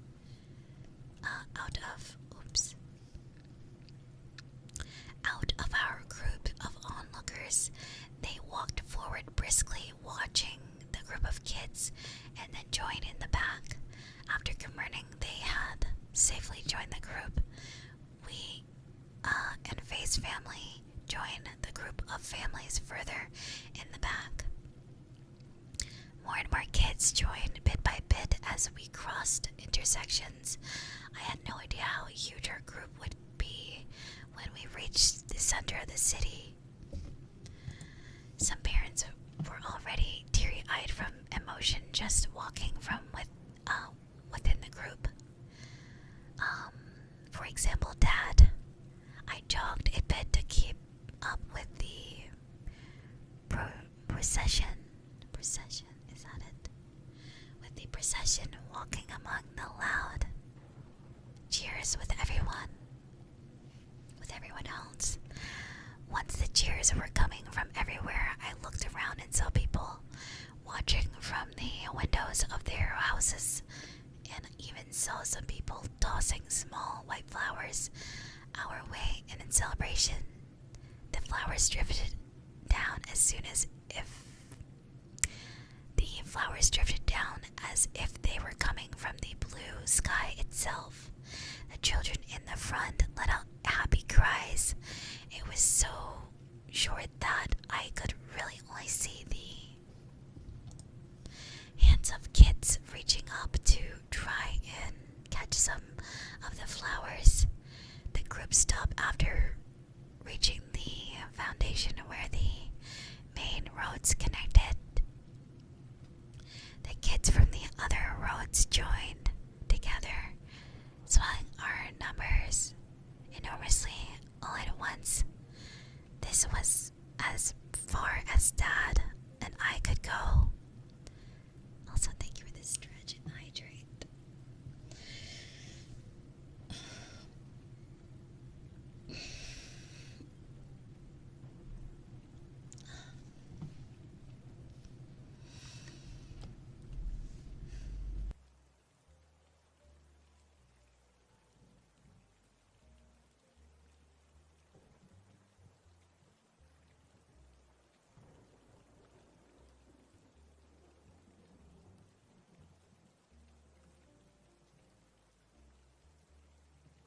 Alright. Wrong way, Dad. I took Dad's hand, stopping him from walking with the group to the temple, and pulled him away from the group. We walked to the side of the road and joined the onlookers so as to not get in anyone's way. Tulie, geez, this way, Dad. Once the group passed, the onlookers began heading home. We followed the others and headed to the southern gate, with Dad turning around multiple times, regret in his eyes. We're not going to be late, are we? Captain, you're late. Otto immediately called out to us in a sharp look once we reached to the gate. Then sent Dad to the meeting room. I would be using my slate to learn words just like always. In a pleasant surprise today, he was going to start teaching me the names of commonly traded products so that I could read the material ledgers that merchants would show to identify what they were bringing within them. The names bringing with them. The names of these products were the first words that were actually relevant to my daily life. Today's words all had to do with currently seasonal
so I didn't mind if he didn't want to show it to me, which seemed to be the case, so I dropped my eyes back to my slate and returned studying.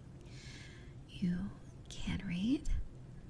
asked the guard, looking surprised after seeing me start writing on my slate. Whether or not I could read depended entirely on what kind of paperwork it was. I hadn't memorized everything yet. I can read inquiries and letters of introduction without issue. I can read the numbers on the material ledgers, but not the product listed. Okay, this is a letter of introduction. I really appreciate your help. Noble letters were annoying to read due to how indirect they intend to be. But if you stripped off the purple prose, nothing that complex was written. Person X was introducing person Y, and they need person Z seal. That was all you needed to discern from them. I inhaled deeply, filling my lungs with the scent of parchment and ink as I ran my eyes over the letter. The gate commander is in the meeting too. Since this is the letter from a lay noble, a lower rank noble, I think it would be fine to have one being introduced. Wait until the meeting's over. It looks like this is an introduction from a Baron Blonde. From Baron Blonde, the person is headed to see Baron Glass. The commander's seal is necessary. I return the parchment while reminding myself how Otto usually did his job. Even I could do this job once I had the instruction manual memorized. Please have the merchant who brought this wait in the room for lay nobles. Tell him that the commander is in a meeting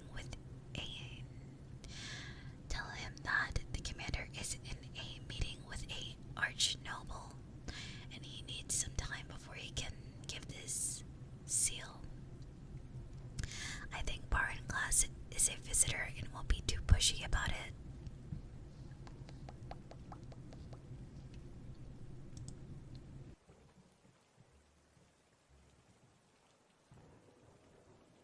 There we go.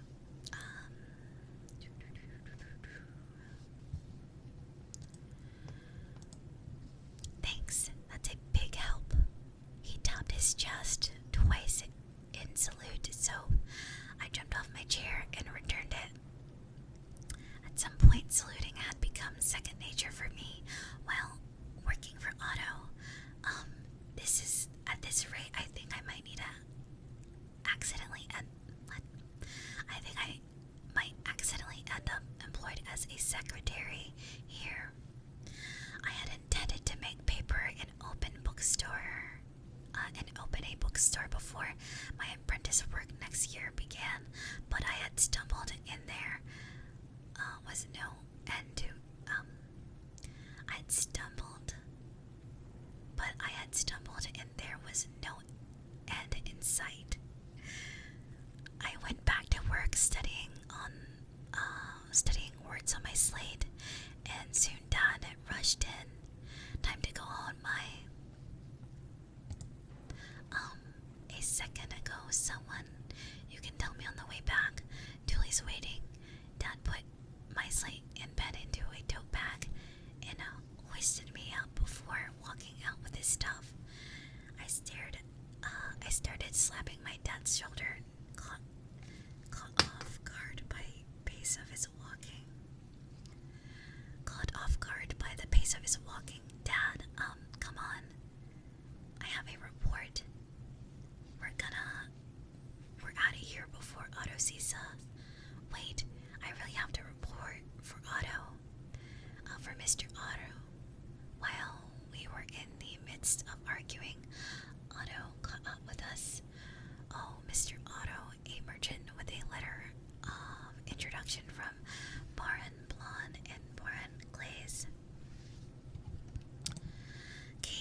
Since the commander was in the meeting, I had him be taken to the waiting room for lay nobles. Please take care of this as soon as possible. That's kind of good work I expected from my assistant. Great job. She's my daughter, said Dad, making Otto sigh and rub his temples. My skilled assistant, I gave you an important job. Go home with this captain immediately. He was so antsy during the meeting that an archnoble glared at us, and thereby shaved years off my life. Dad, you need to treasure your life more. Otto telling us to go, so let's not keep him waiting. I let Dad carry me home, and that night we had a family celebration for Tulie's birth season. My internal view of celebrations involved cake, but we didn't have anything like that in our home. The only thing we could make with our ingredients was an attempt at French toast. I had Mom cut the fairly hard multigrain bread into slices, which I covered with milk and eggs that got by exchanging recipes with Lutz's family. It was finished once Mom cooked it in butter. Since we didn't have sugar or honey, we had jam made of raspberry-like fruit as a side. Thank you for the follows, and also thank you for the stretch. Ooh.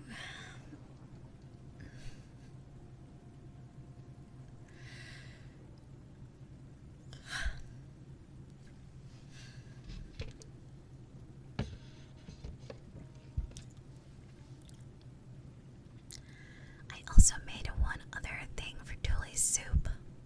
For Tulie, soup with especially chopped vegetables. Tulie loved it since she thought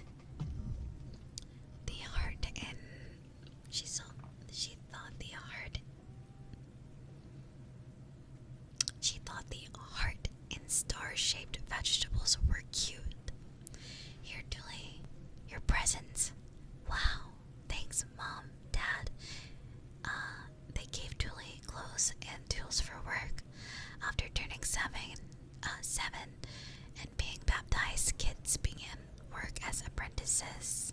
Some workplaces had places for their apprentices to live, but Tulie would be walking to her apprentice seamstress job. I guess she's aiming to be a beauty by getting good at sewing. I understand she wants Ralph to say she's a good woman. You don't have to work every day, right? Well, I won't be able to do any serious work for now, so I'll be going there for about half of each week. After all, the workers won't be able to do their job. Their own job if they spend all the time training apprentices. Makes sense. My own studies were put on hold when the apprentice guards are being trained, and Otto did have more work because of them. In mine, this is for you. My parents took a long bundle of cloth and placed it on the table. Blinking, I tilted my head in confusion,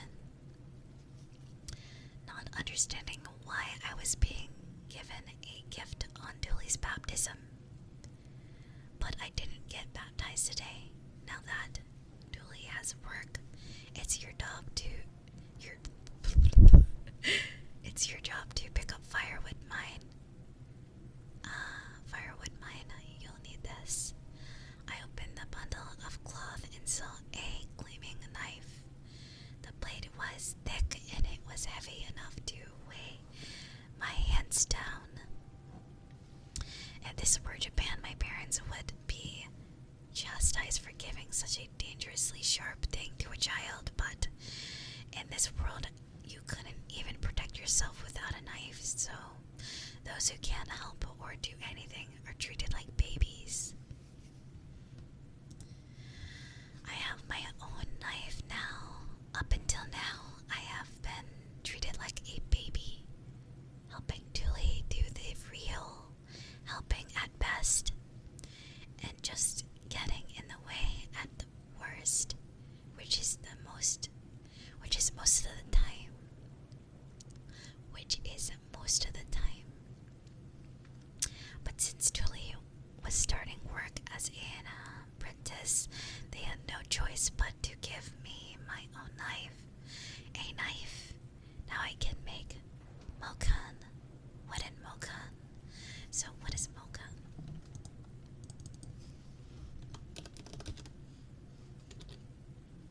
Oh, I see. They're wooden tablets found at Japanese archaeological sites. Interesting. A strip of wood used for keeping records during the Nara period. Okay. I love you, Yellow River culture. That is the next chapter.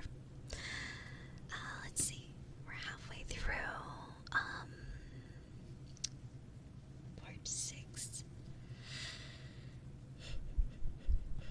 What time is it? 5 a.m. It's a bit early, isn't it? Isn't it?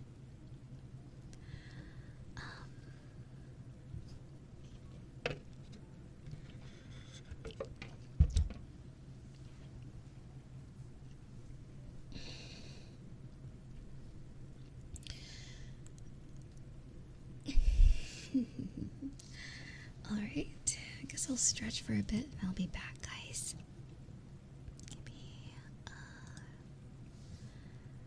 a second or two, maybe a few minutes. Also gonna grab some more water. Alright, sit tight. Bye-bye.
was all easy.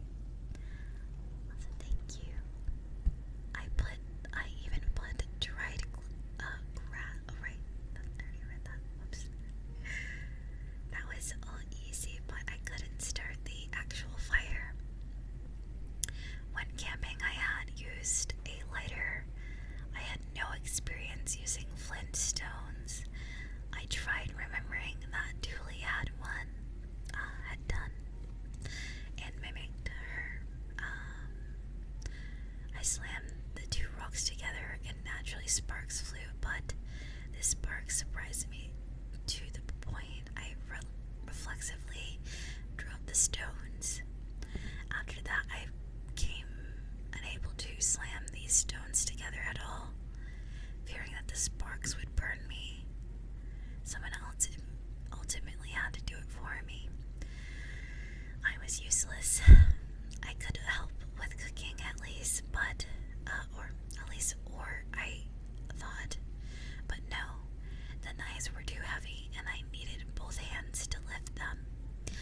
And I froze up looking at the chicken behind, the chicken being held down. The best I could do was take food. Why isn't the sentence work in my brain? The best I could do was take food Mom had chopped and sliced to smaller pieces. Okay, I guess that's a sentence. Whoops. Plus tell her recipes. I couldn't do much myself. I was so short I couldn't stir a pot even when standing on something. Mom complimented my recipes, but my own weakness was seriously depressing. I really was useless. Wasn't wrong, mine, said Tulie after coming home from her last, from her first day on the job and seeing me thoroughly depressed. Mom forcing a smile answered for me. She said that she couldn't do any of the chores I gave her today. What? Didn't we all expect that? Indeed, everyone had expected it, including myself. But still, I was shocked by how useless I really was. I tried doing lots of things, but they were all too much for me. Well, now that you know your problems, why don't you get to fixing on them? Why don't you get to work fixing them? Mine, you may be sad right now, but just know you're better at cleaning than any of us. When it came to sweeping with the broom and wiping things down, neither took much strength. I had plenty of experience with both, though I would get a fever if I got too enthusiastic about it. Plus, I didn't consider it cleaning as part of my chores. I just couldn't stand to live in a filthy environment. I was already sickly enough. I didn't need a dirty home making my health worse. My actions were motivated by self-interest and nothing more. I knew how to clean, wash dishes, and cook, thanks to my Urino days, but none of that knowledge was useful here. To be honest, I had no idea doing chores would be this difficult. Tulie could do it, and she was only a year older than me. Why was I so weak? Why was I so useless? I wish I had been born into a healthier body, healthy enough to at least not be dead weight.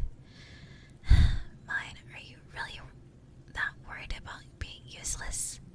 As Dad, obviously. Yeah, figures, but I'm not expecting that much from you anyway, mine. Is it just me, or did he just say something really mean with a smile on his face? I knew I wasn't the most helpful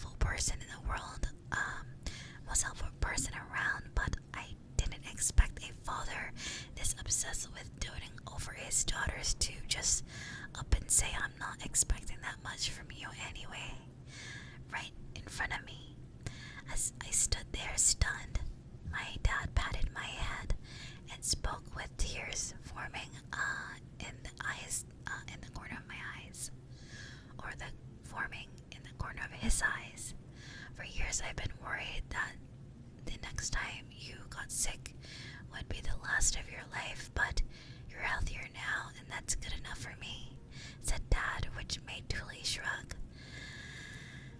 I think Dad's right, but would hire mine at this rate. But who would hire mine at this rate? I mean, mine couldn't do anything on her own. Dad shook his head. Nah, we could hire her at the gate. Huh? What job could mine do there? Mom and Tulie looked confused, but really, I had no idea why. Dad and I had talked to them about what I was doing at the gate before. What are you two confused about? Paperwork. She's been helping Otto each time we go to the gate, though most of the time he's teaching her to read and write. What? She's just been resting at the gate. Wait, oh, she hasn't just been resting at the gate. Mine wasn't exaggerating about all those things. Tulie, why are you that surprised? And ouch, Mom, that hurts. I can't believe you thought I wasn't telling the truth. Mine's especially good at math. I hear if she doesn't find a job she wants by her baptism, she can work at the gate. And you want to work with your daddy anyway, right, mine? What? No way. I want to be a librarian or own a bookstore. Unfortunately, my list of dream jobs did not include doing paperwork at the gate with my dad, though naturally, since I had never seen a bookstore or librarian in this world, none of them understood what I had just said. Mine, what are you talking about? Someone who sells books or a merchant? I don't think I have the personality for being a merchant, but I want a job that deals with books. Well, I don't know. What do you mean? I don't know what you mean, but I hope you can do that. I hope you can do what you want. For now, just do what you can. Half a year ago, you couldn't walk to the forest. You didn't even want to go outside, but now you can walk to the forest and back on your own. With all that said, they told me to do my best with gathering firewood, and so both Tulie and I left home with baskets on our back. Although it was true that I could walk to the forest, I had to take a break once we were there before I could move again. And if I wasn't careful, I'd be bedridden the next day. I really hated how weak my body was. After reaching the forest and catching my breath, I started picking up firewood. I was just looking around and picking up whatever looked good, but Tulie used a billhook-esque blade to chop sticks off a tree. You're amazing, Tulie. I was once again reminded of Tulie's dexterity. I need to start at the bottom and do what I can for now. I guess it didn't take long for me to run out of breath picking up branches. I sat on the rock to rest and took out my knife to get right to work on the mokan. I didn't expect it to be so heavy. I sighed with the dully gleaming knife in my hand. It wasn't as if I had never used a blade in my life. I used kitchen knives and box cutters all the time in Japan, but I didn't have any experience carving wood. At some point in elementary school, I lesson involved me using a small knife to manually sharpen a pencil. It was only now that I felt sincere, painful regret over how I had barely participated, thinking that in the age of pencil sharpeners, I didn't need to waste my time learning to sharpen them myself. I mean, I can barely even hold the knife right, much less carve mokan with it. No way I could use the knife well when I was too incompetent to even sharpen a pencil.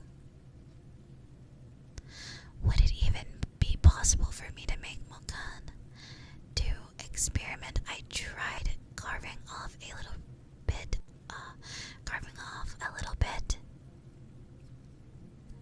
off the thinnest branch and had collected it.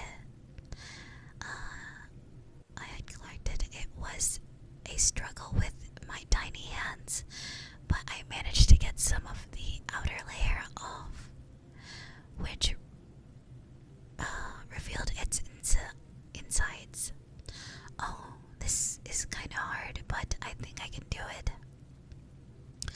I could practice my knife skills while making mokan. Two birds with one stone. Excellent. Excitedly took the branch. I excitedly took the branch and carved it flat with the knife. There were plenty of thin branches about as long as this one. If I just carved them all flat and tied them together with string, I would have some fine mokan. It might even be usable in a place of a memo pad. Yellow River culture and my ancestors, you have my sincere thanks for this splendid wisdom. I love you all. Father, Mother, thank you for this wonderful knife. I can make mokan thanks to it. Since this just involved picking up branches and carving them, there was much less work involved than the clay digging for tablets and the fiber fiddling with the papyrus. This is good. I carved down the wood in my hands and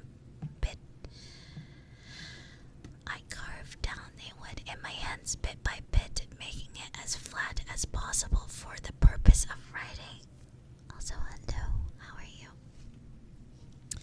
It would have been nice to be strong enough to slice it in half in one go, but there was no use wishing for something I didn't have.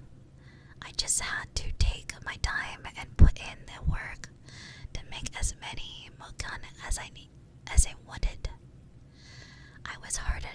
It was hard enough for me to cut branches that I would only be able to write a single line of text on each mokan, which meant I would want a lot of them. Mind, this is what you're making to replace a clay tablet. Making to replace the clay tablets, asked Lutz, as he peered over my shoulder, seemingly finished gathering his firewood. His unexpected question threw me off. What? How'd you know these were replacements for the clay tablets? 'Cause mine, you look like you're having a lot of fun. What fun? You look like you're about to rub your cheeks on that wood. I remember you looking at the clay tablets the same way. Wait, what? I was carving wood all by myself while looking one step away from rubbing my cheeks against it. No, but not like the face cheek.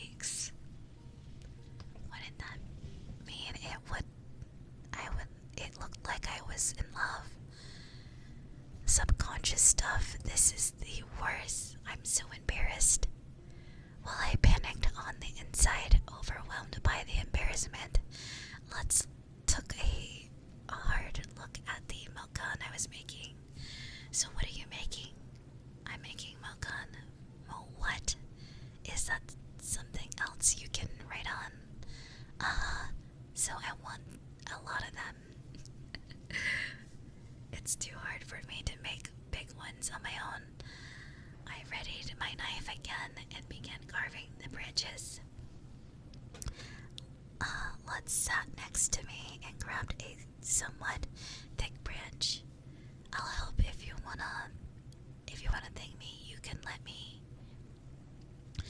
can let me meet that auto guy you talked about. Interesting. Before, why? I wanted to hear about traveling merchants, so said Lutz in a quiet voice, as if worried about people around us hearing. He had acted like that before when he told me that his dream was to leave the city as a traveling merchant or a bard so that he could explore the world. I could guess then that traveling merchants and bards were frowned upon in this world. Weird, but regardless of what I thought, the best thing for Lutz would be for him to meet Otto and hear what he had to say. Oh, an illustration. I'll show you guys. Here we go.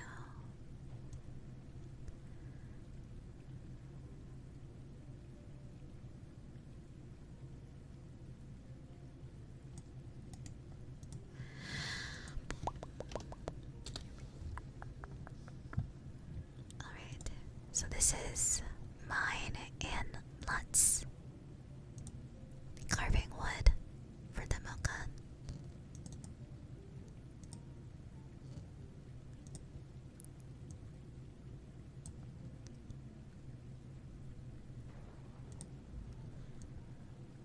Here we go.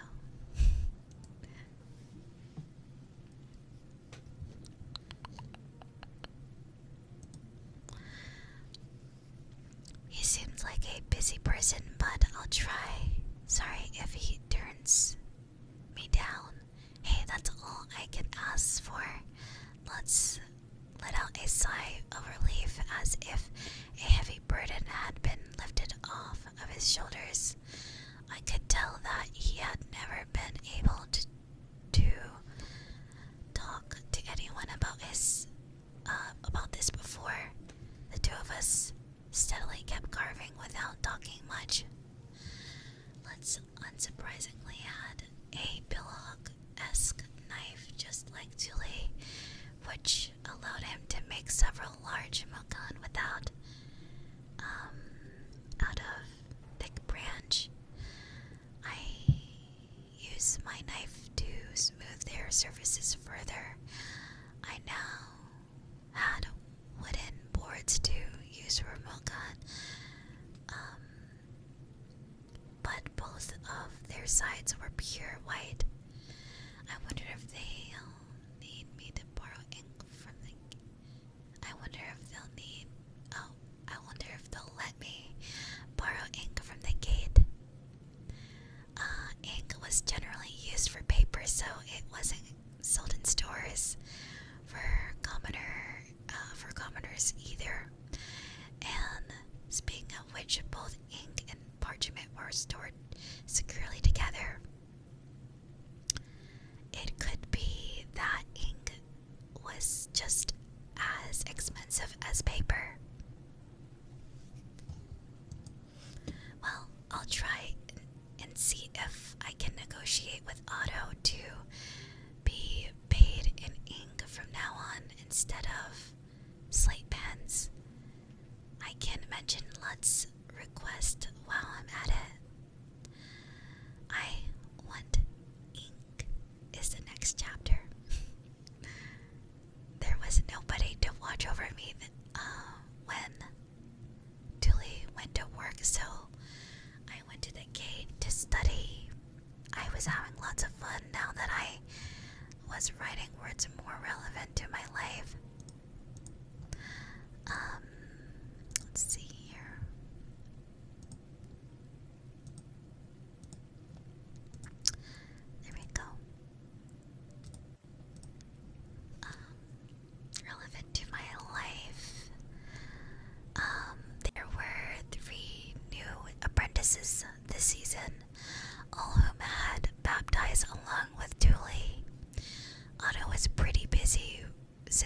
had to go back to the square one. Back to square one with them teaching the letters and numbers themselves, especially since he had to finish up his normal work after teaching them. While practicing words and doing calculations, I kept an eye out for a good opportunity to talk. Since Otto found a good place to stop his paperwork and I started putting up his ink. And I struck. Mr. Otto, do you mind if I ask you a question? Go ahead. How do you become a traveling merchant? What? Mine? Do you want to become a traveling merchant? What? Hold on. Did I inspire you by accident? The captain's gonna kill me, yelled Otto, leaning forward across the desk with his eyes open wide. He was so surprised even I kinda panicked a little. I hurried and waved my hands and corrected him. Not me, my friend. Oh. Phew. Well, tell them they should give it up. I knew it. Otto replied confirmed to me that people did not approve of becoming a traveling merchant. What do you mean you knew it? Otto narrowed his eyes. I replied, thinking about how best to explain my perspective. My friend is also really quiet and stealthy whenever talking about this, so I figured he expected people to shoot him down if he mentioned it. Yeah, his parents would be super pissed. Plus, traveling merchants live on the road, right? They have to travel the world while thinking about what to buy and sell, and when and where. Normal parents couldn't give their kids the tools and experience you would need to survive that lifestyle, not to mention them not having any important connections with merchants. So, an average kid wanting to become one would probably have a really hard time. I could understand why children of commoners stuck in one city would find themselves attracted to the idea of a nomad lifestyle.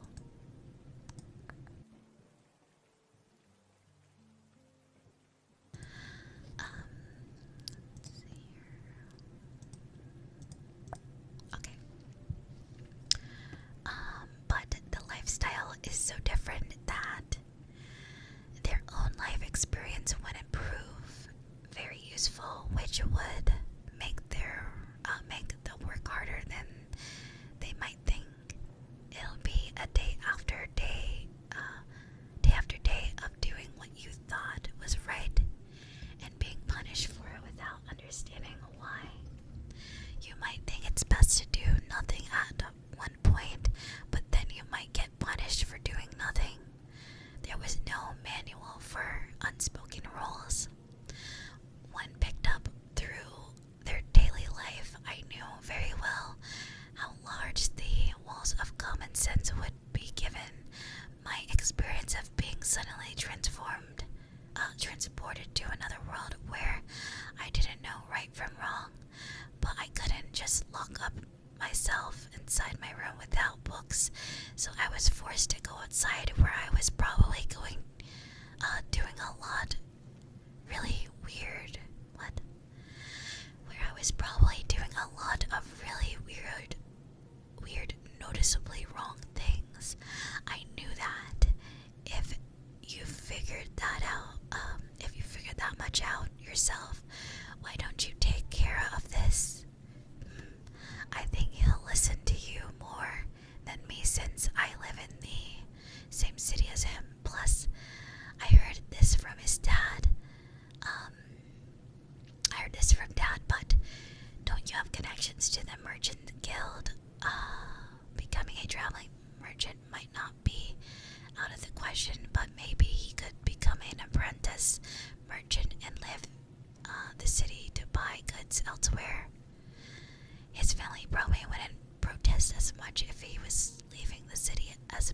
serious, stable job rather than him leaving on a directionless adventure into the unknown. Also,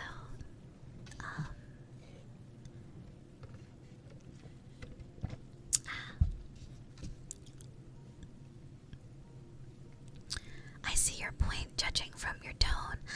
I'm guessing you like this boy mine. Otto grinned, amused at the prospect of having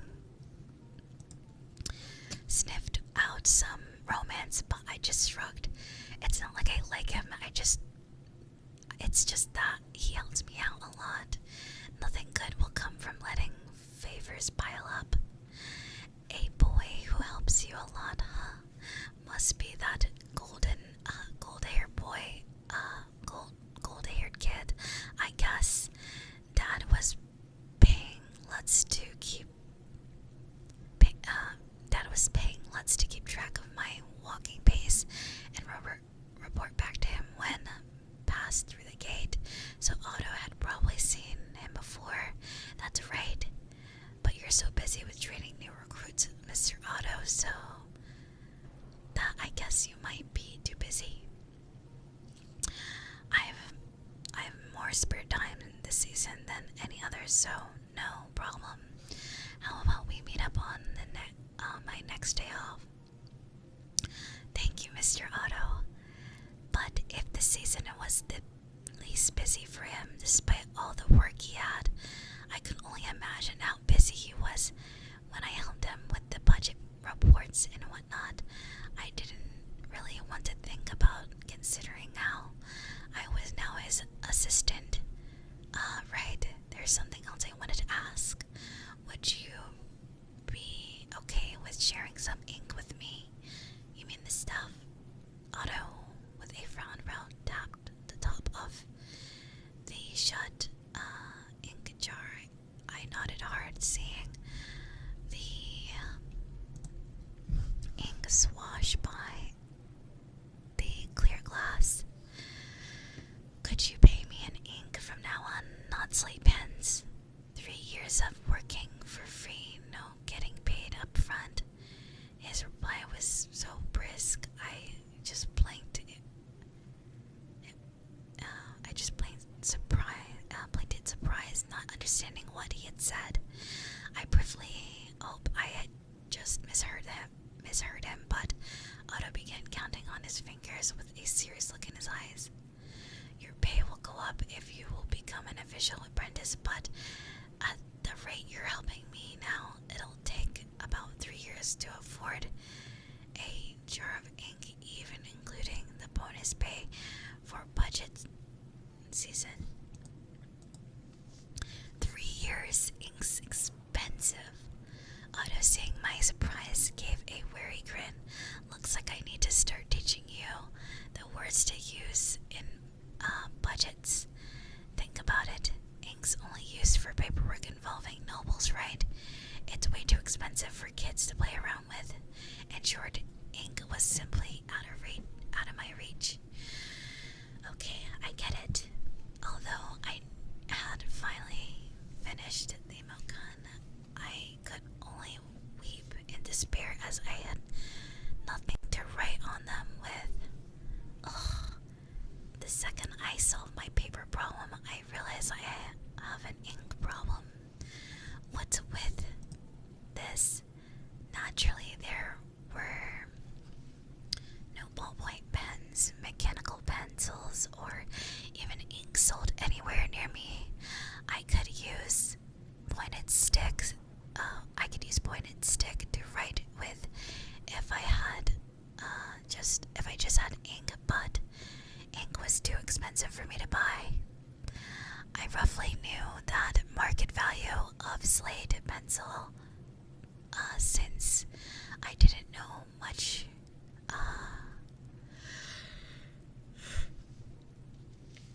Excuse me.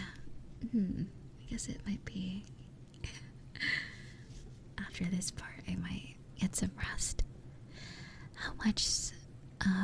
To know how much the bonus pay for budget season was, I couldn't calculate how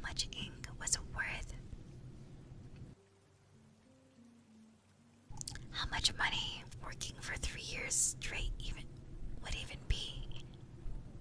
There goes my stomach too.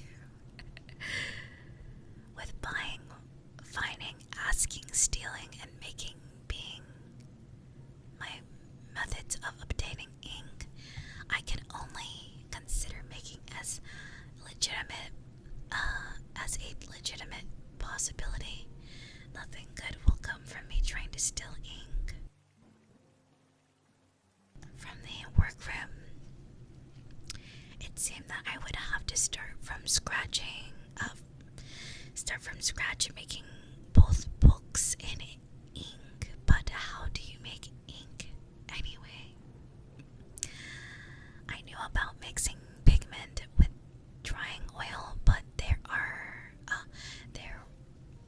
where could I find pigment and drying oil in this world? I am going to have to catch a squid or octopus. Where's the ocean? I let out a yell with the half-finished mocha in hand, causing Lutz to jerk in surprise and spin around. What's with that? Lutz, what do you think this place's ink is made from? How can I make some myself? Naturally, I knew that it would be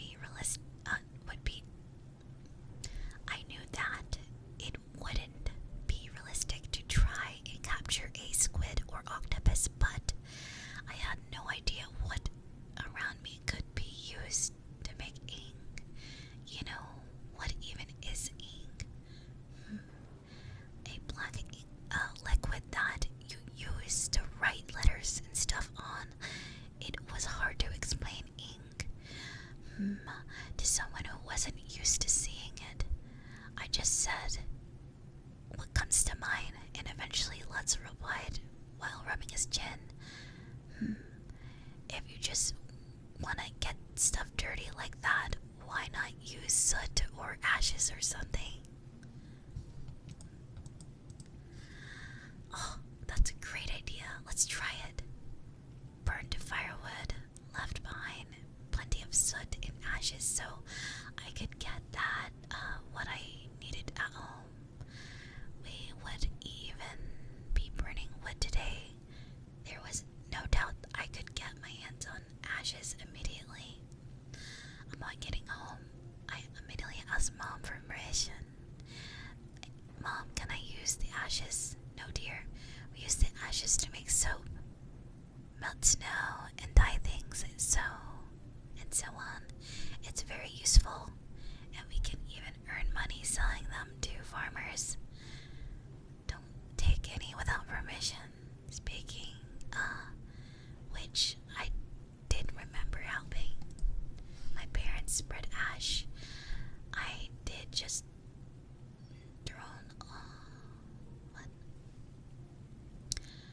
I had just thrown it everywhere like Granny feeding birds. Who knew that actually intended to help the snow melt? That's news to me. We used a lot of it when making soap too, so ashes really are valuable. It seemed unlikely I would receive permission to use the ashes when they could sell the leftovers, but there was one option still left open. Well, Mom, what about the soot? I listed my second choice after frowning her brows for a second. Mom smiled for some reason and said, okay. I don't know what you intend to use it for, but consider all the soot yours. This means you'll clean the earth for me, right? And just saying you'll get more if you clean the chimney too. Oh, okay. I guess that makes sense. Pushed on by my mom, my smiling mom, I ended up cleaning the earth and chimney. This hadn't been my intention, but I had to do what I had to do. I took some cleaning tools in hand some soot when suddenly my mom stopped me in panic. Hold on, mine. You're planning to clean in, mine, are you planning to clean in those clothes? What? Should I not? My clothes were already filthy and in tatters, so I didn't see the problem with cleaning in them. Mom grabbed her sewing box in a basket of rags while I watched on with confusion. Wait, one moment, I'll be done in no time. Mom sewed some rags together and made me a new outfit, looking pleased when she finished. I changed into it, putting my hair up in adult fashion to minimize contact between it and the dirty rags, though I wore another rag on my head as a bandana. Wow, this would really be bad if I weren't fooling myself into thinking I am cosplaying Cinderella. First, I scraped out soot from the hearth. I then stuck my hand inside of it and scraped off the soot stuck to the sides. It was perhaps the first time the tiny size of my body had been useful. Unable to resist my mother's smile, I cleaned the chimney while I was at it and got the soot from it as well. Black stuff fell out in clumps as I cleaned steadily, giving me more of the soot I wanted. It honestly got kind of fun once I started, but that led to too much excitement. I got a fever and collapsed. Oh, the end of part 6. There we are. Well then, it does seem that mine cannot catch a break. That's funny. Well, she's one step closer to paper, so that's nice. How's everybody doing?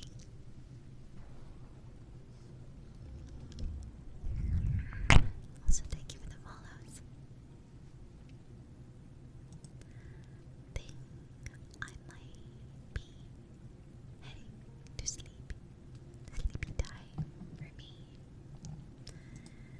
It is 6:41 a.m. for me.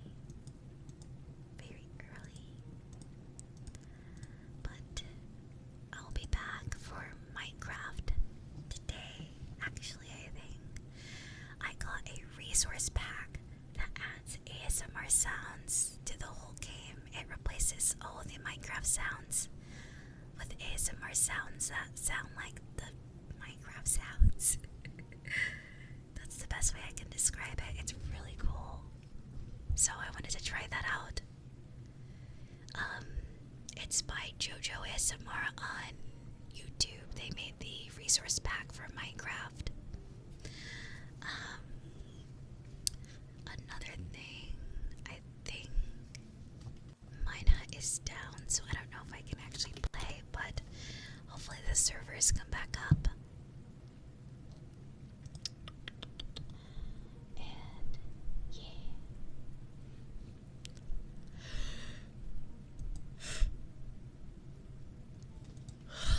Excuse me. I hope everyone has a good rest of their day. This was fun. We're actually getting somewhere in this story. We're on to part 7. We're further along to getting in contact with the Merchant Guild. That's when the story really picks up.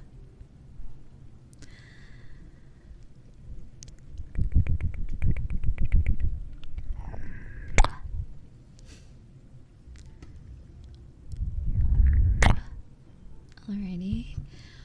Well, I'll see you guys. It will be on this channel, no worries. My bad. Yeah, this channel.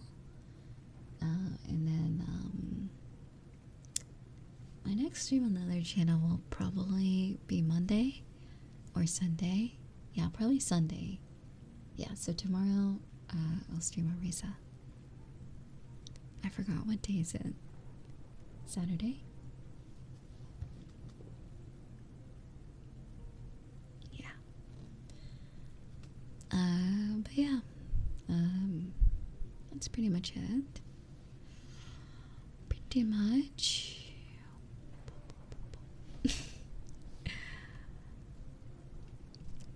Did anyone watch the Nikkei half a year celebration? It was definitely a sight to behold if anyone's into Nikkei.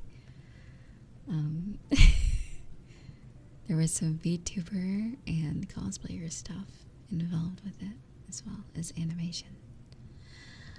And like fan stuff, which is pretty cool.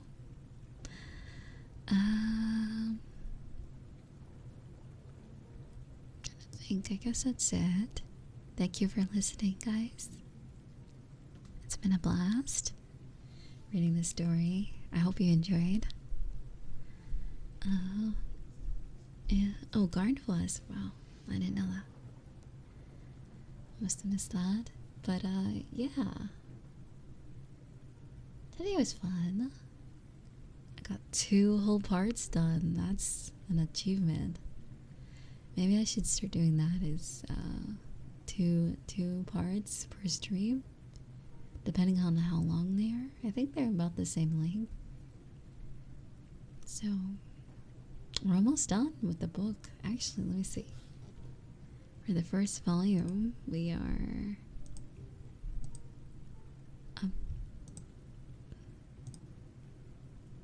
yeah, two more parts left of book 1. Volume 1, and then we're on to Volume 2.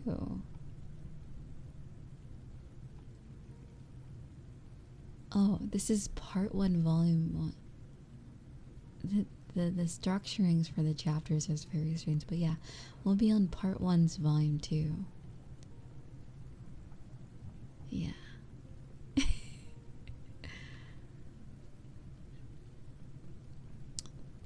But yeah. We'll basically be on the second book. Yeah, pretty eepy.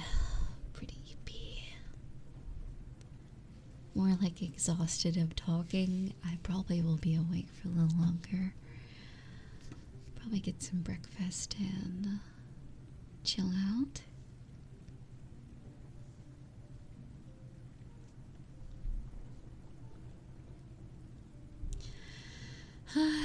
But yeah, I was just thinking next month on the 12th is actually my partner anniversary for my other channel. I'll be a Twitch partner for all year on that day. Technically it's the 13th, but I got the email on the 12th, I think. It was like at night, which is crazy. To think that almost a year ago, that I got partner. Alright, so let's see here. Are we gonna raid? Let's see who we can raid. We gotta return the love. Bellsprout gave me a really big raid, so we gotta give someone a raid.